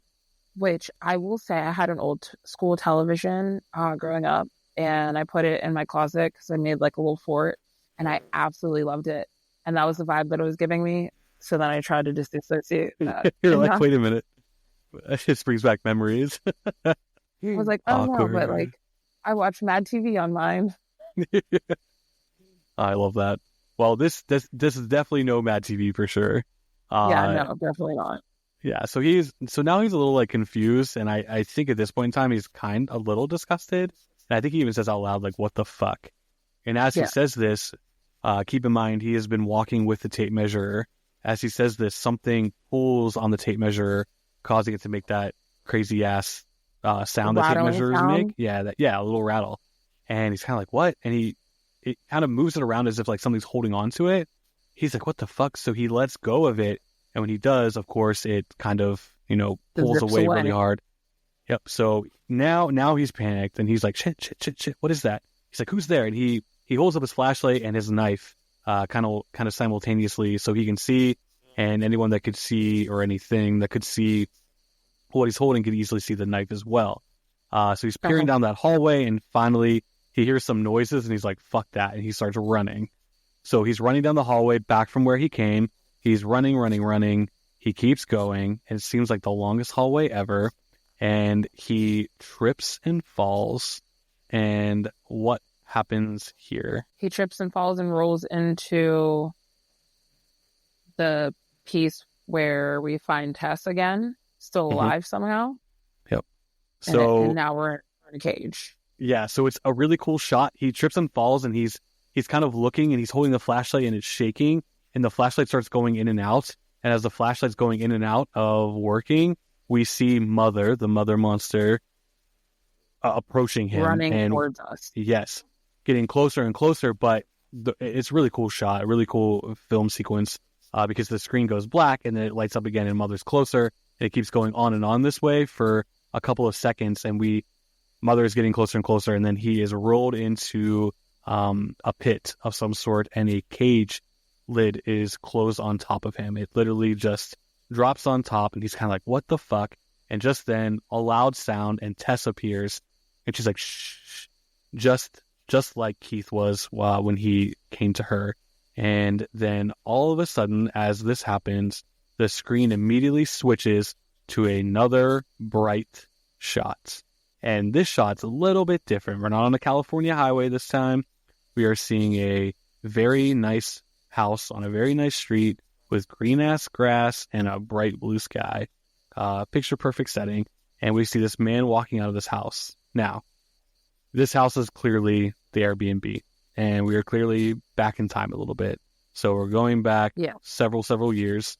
And we meet this guy. 1982. 1982, thank you. The song that's playing.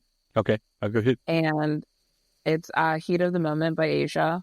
That was released in 1982, and they're talking about Reagan. So we're like 1981, 1982.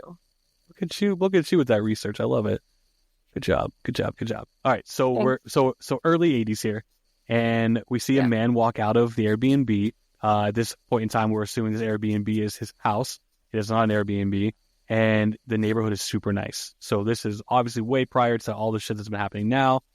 This man named Frank, we follow him as he gets into his car. He drives to a local convenience store. And while he's in there, he starts walking around. He's checking out the aisles. And at first we're kind of like, well, why are we following this man? Like, who is this man? And one of the workers says, do you need help with anything? And he says, I'm looking for some plastic sheets. And she's like, oh, yeah, we have some. And he's like, what about diapers and baby stuff? And she's like, oh, let me take you over this way. This is the infant section. And he says that I'm performing a home birth. So we're like, oh, okay, so this man's performing a home birth. Red flag. So she's giving him all these things, and we do a quick cut. He's walking through the parking lot with a brown bag, and he obviously bought these items. He is heading back over to his car and putting the groceries in. And as he's sitting in his car, he notices a female walking out of a store, and a pretty woman in a dress, and he decides he's going to follow her.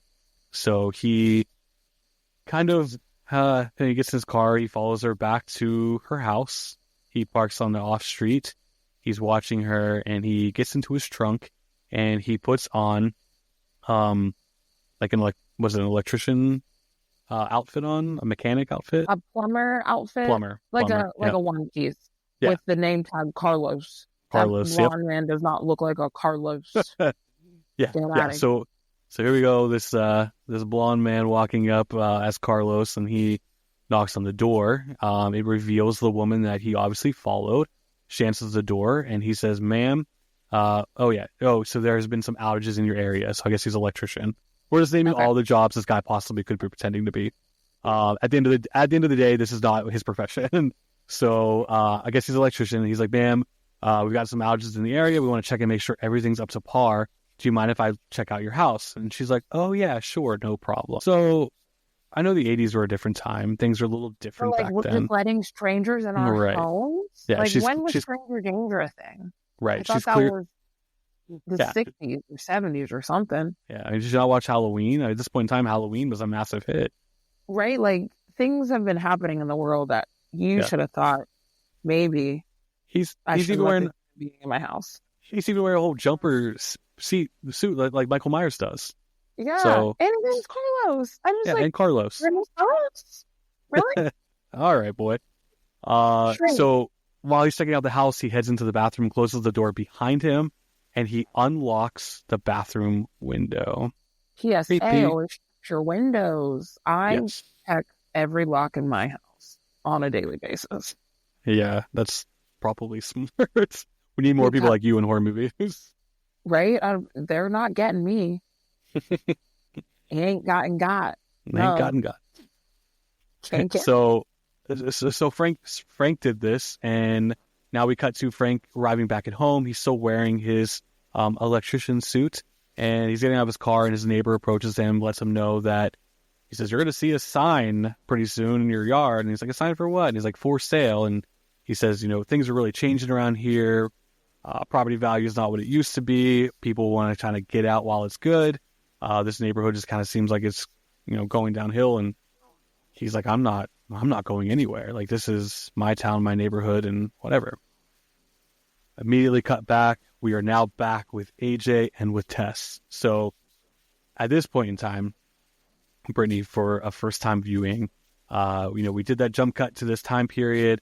Something happened, but not a whole lot happened, and it wasn't a super long scene. And now we're just right back to AJ and Tess. What did you think? Where's your mind at now?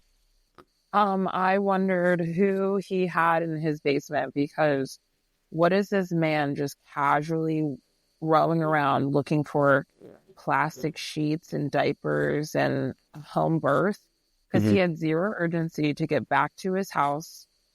If somebody was birthing a child, has it happened yet? Is it happening later? I didn't trust it.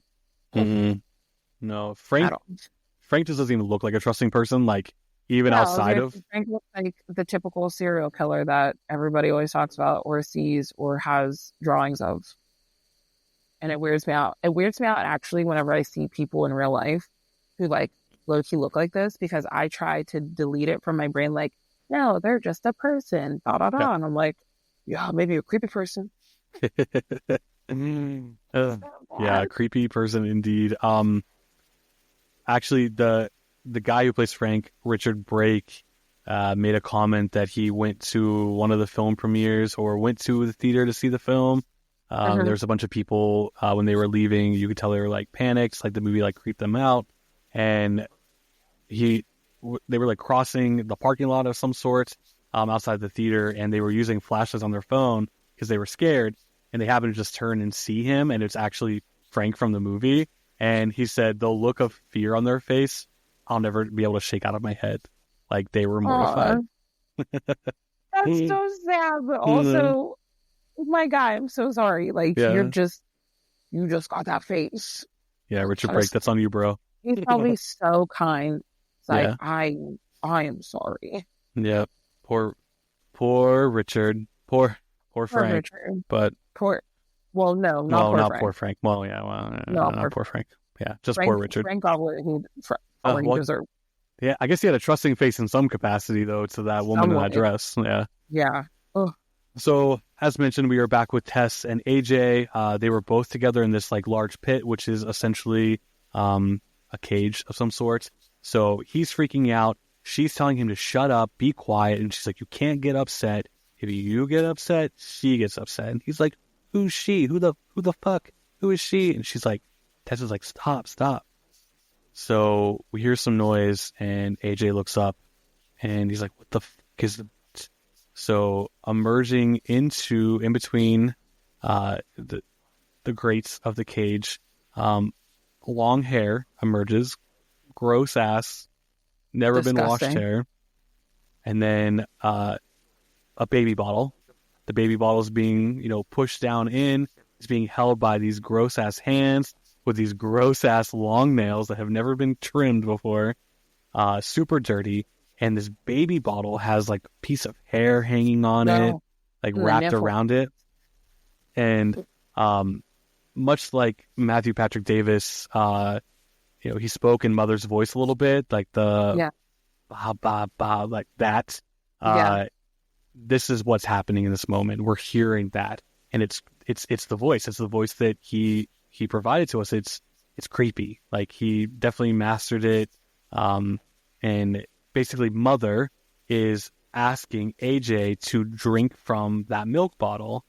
He's like, "I'm not fucking drinking that." And Tess is like, "You have to drink the milk. Like, drink the milk right now." Yeah, and he's like, "No. Would you drink the milk?" No.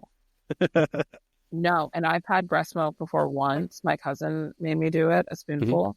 I don't ever want to do that again. You're like, absolutely not. No. Like, I literally don't. Especially not with straggly hair on a nipple. Just come. Yeah. I get it. Yeah. Everything is just gross. And AJ listens to Tess, and he's like, "Okay, I guess I gotta do what I gotta do." She takes a sip of it first. I mean, she puts her mouth all around it, takes a big gulp, and she's like, please do it. So AJ's like getting really close to the bottle, and then he kind of pauses and like, I can't do it. And then he then says, oh, fuck. And next thing you know, Mother jumps down right into that cage with them. I mean, she is tall. I mean, when she jumps and hits the ground, there's like a big ass thud. Yeah.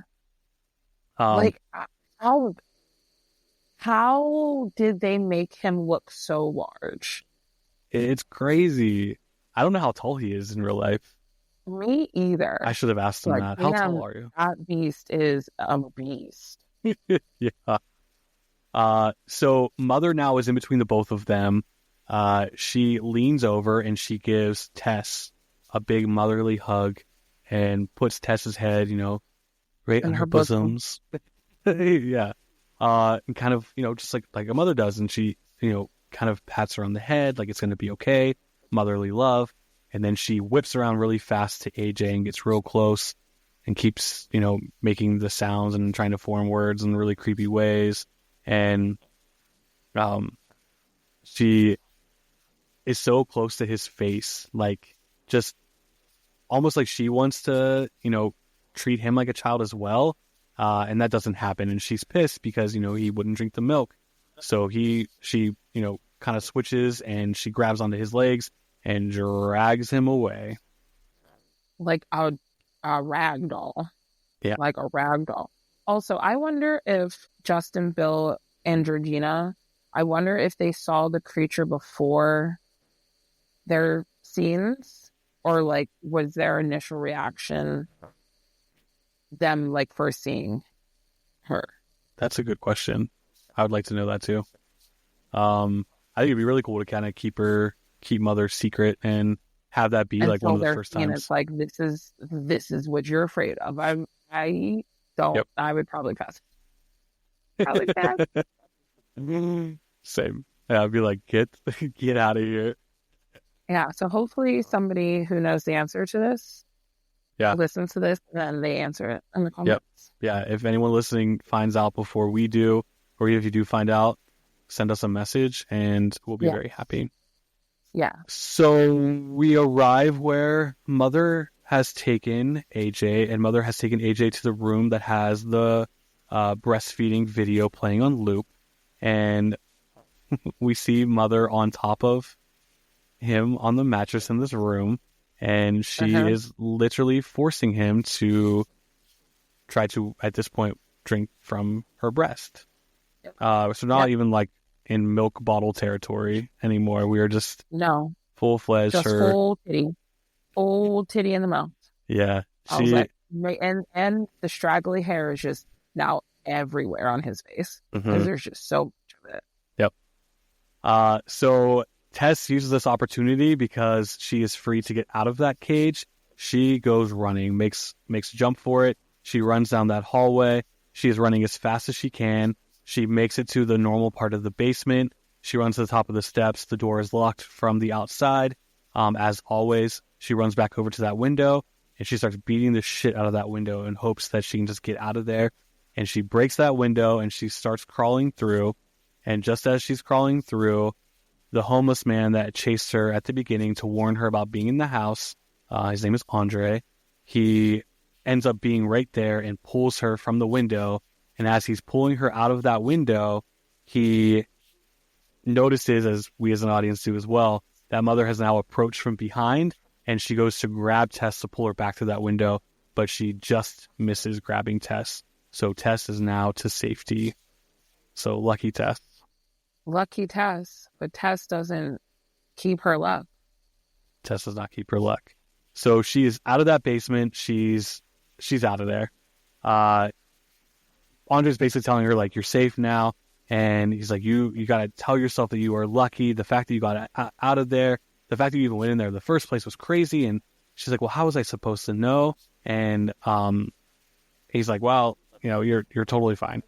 So he's like, just follow me. You can trust me. And she's like, I got to call the police. And he's like, well, I don't have a phone. And he said, the thing you need to remember about Mother, about that monster, is that she only comes out at nighttime.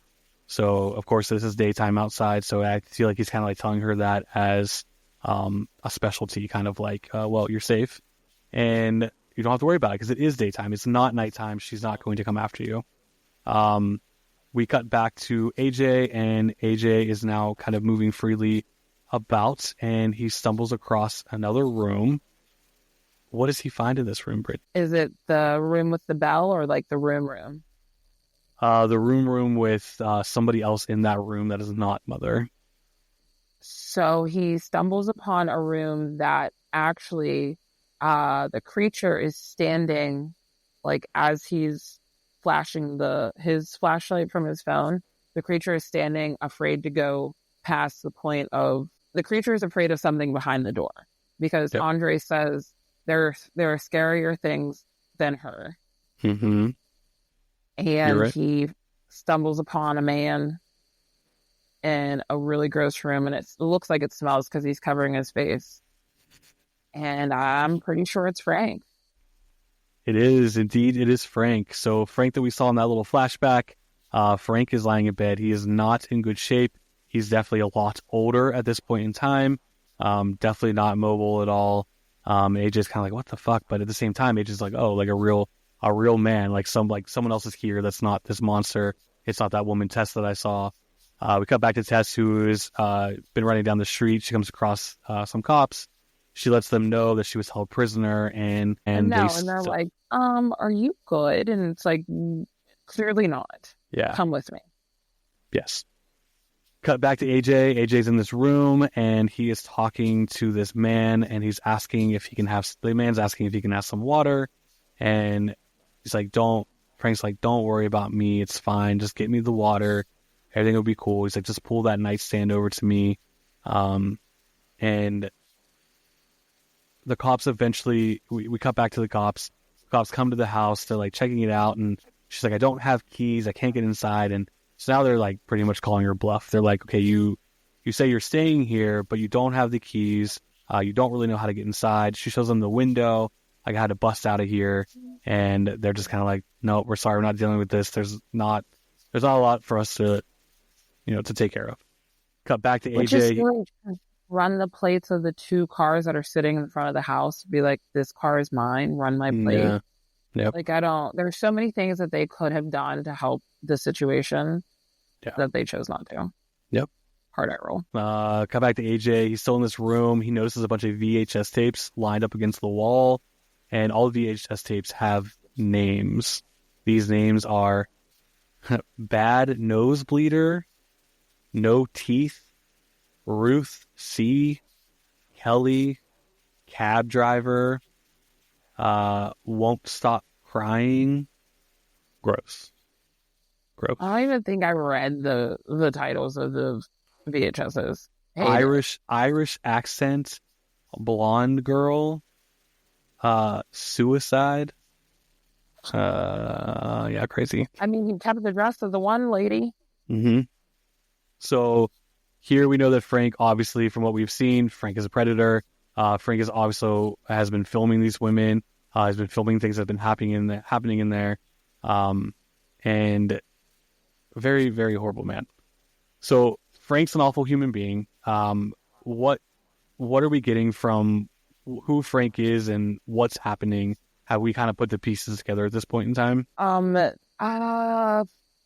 For me, I don't know if I really put two and two together because I didn't associate Mother and him for some reason.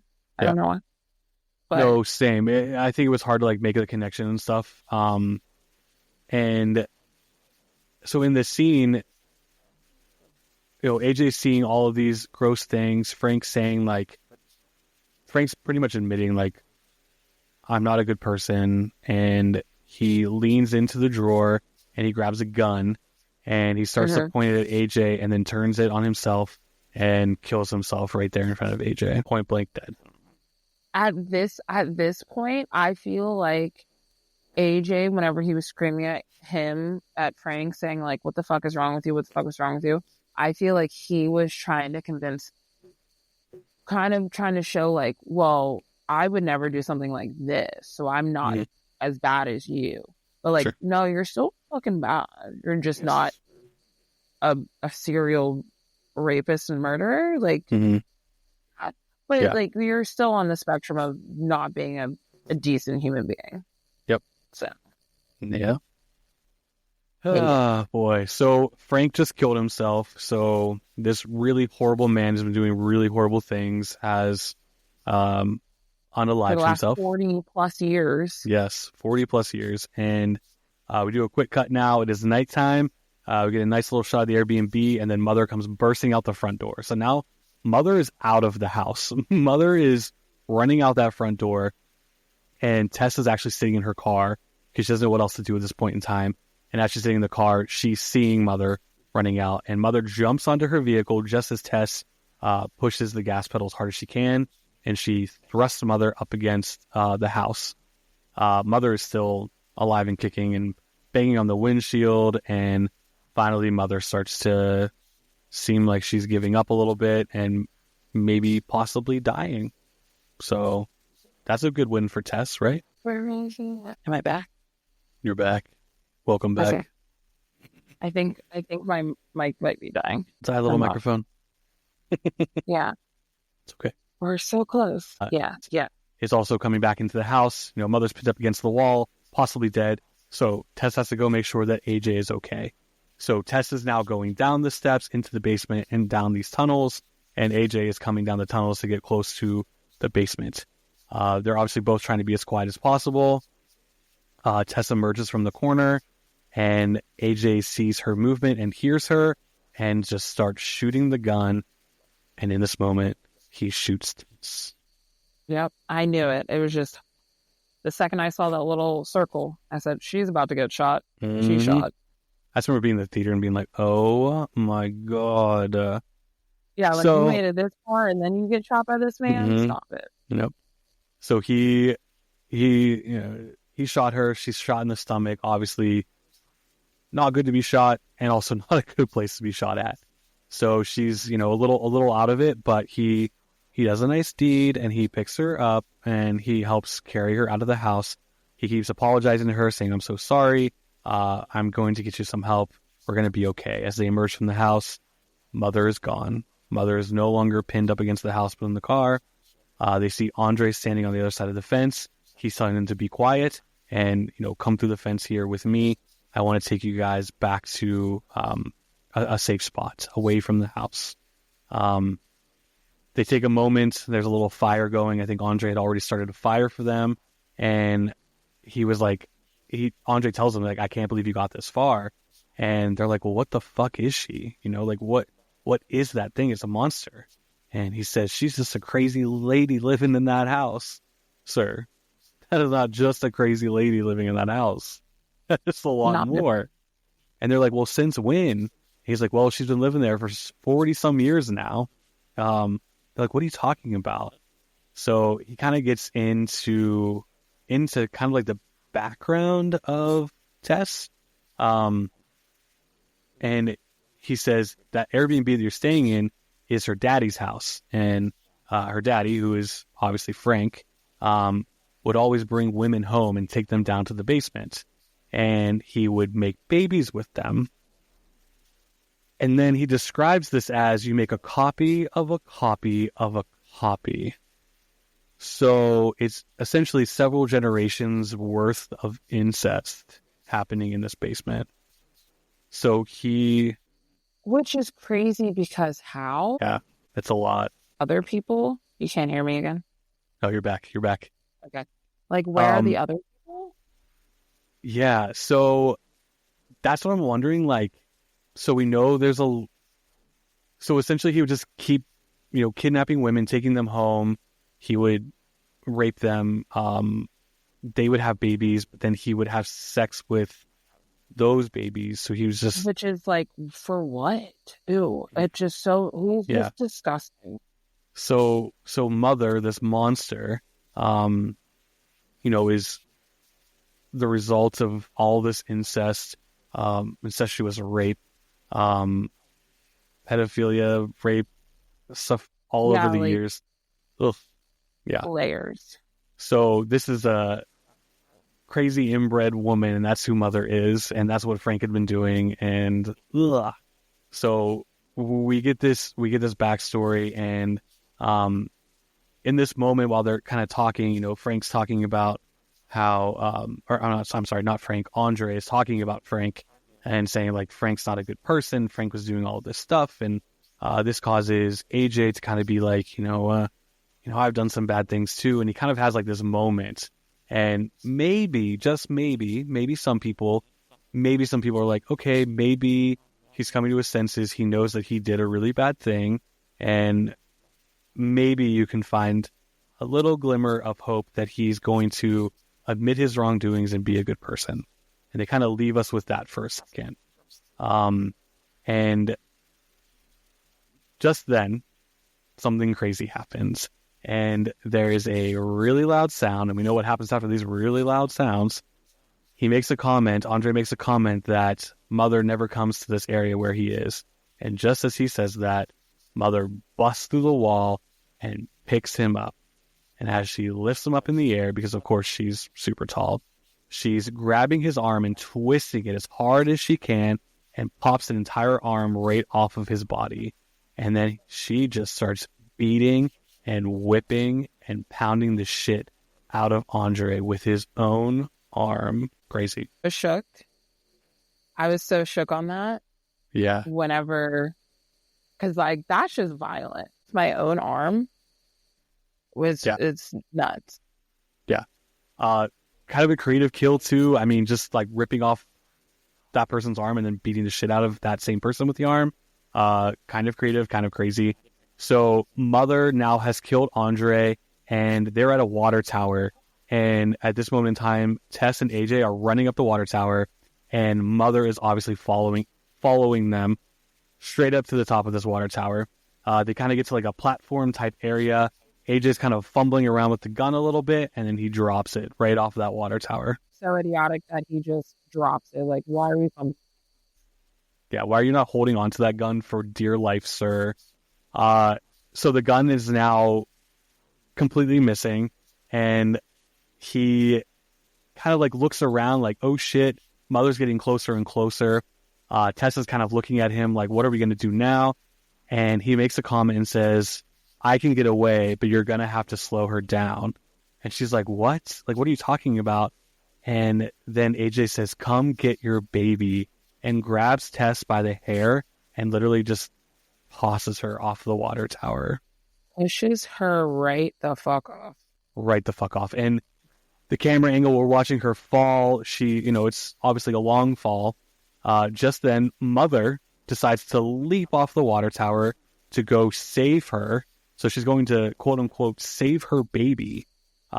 She dives after her, and we cut back up to AJ, who, just did this fucking horrible thing. We just, for a moment, had a glimmer that he was going to try to better himself, to admit to his wrongdoings, and then he does something really fucked up like that. And he, walks over to the edge of the water tower. He looks down to see what the aftermath of his decision is, and there we see Mother, we see Tess, and we see a lot of blood. Mother's actually underneath Tess, so Mother got just in time to kind of turn Tess around midair. She landed on the ground with Tess landing on top of her. AJ walks over to her, and just as he gets closer and closer, he grabs the gun, and Tess kind of comes to a little bit. She sits up, and he's like, oh no, I'm so sorry. I can't believe you tripped and fell. Like, that's so crazy. And all that, like, what the fuck, man? So pathetic. A pathetic little man. Sorry. He's he was like, well, she was going to kill us both. I had to do what I had to do. I had no time to think. You're going to be okay. And just as he says, you're going to be okay, Mother stands up, grabs him by the neck, and she takes her two really long, grimy-ass fingers, and she just pushes her thumbs right into both of his eyeballs. And we just see ooze and blood and nasty shit. And she just, she goes brain deep into this man. And this obviously kills him instantly. Mother throws his dead, limp body to the ground. Mother turns around and looks right at Tess. Mother puts her hand on Tess's wound from the gunshot, and Mother's worried. Like, this is her child now, and she really wants to make sure that Tess is going to be okay. And just as Mother's doing this, Tess leans over and grabs the gun, and she makes sure Mother doesn't see that she's grabbing this gun. And she then eventually pulls the gun right up and puts it to Mother's head. And Mother's real confused because she's kind of like, "You're my baby." And Mother even says, "Bebe," or something. I can't even do the voice. Bebe, whatever. And she pulls the trigger, and then the screen cuts to black, written and directed by Zach Cregger. Honestly, music, Be My Baby, how it ended, like, I was like, wow. Yeah. Yep. Super crazy. And I love the fact that it ends right there, written and directed by Zach Cregger. We do get a couple of little shots throughout the credits of her walking to her victory. She's alive. She's in bad shape. She was shot in the stomach. She probably lost some blood. She was thrown from a water tower and landed on top of a barbaric-sized woman. Yeah. So that's Barbarian. Honestly, I still keep it at a 7 or an 8. Okay.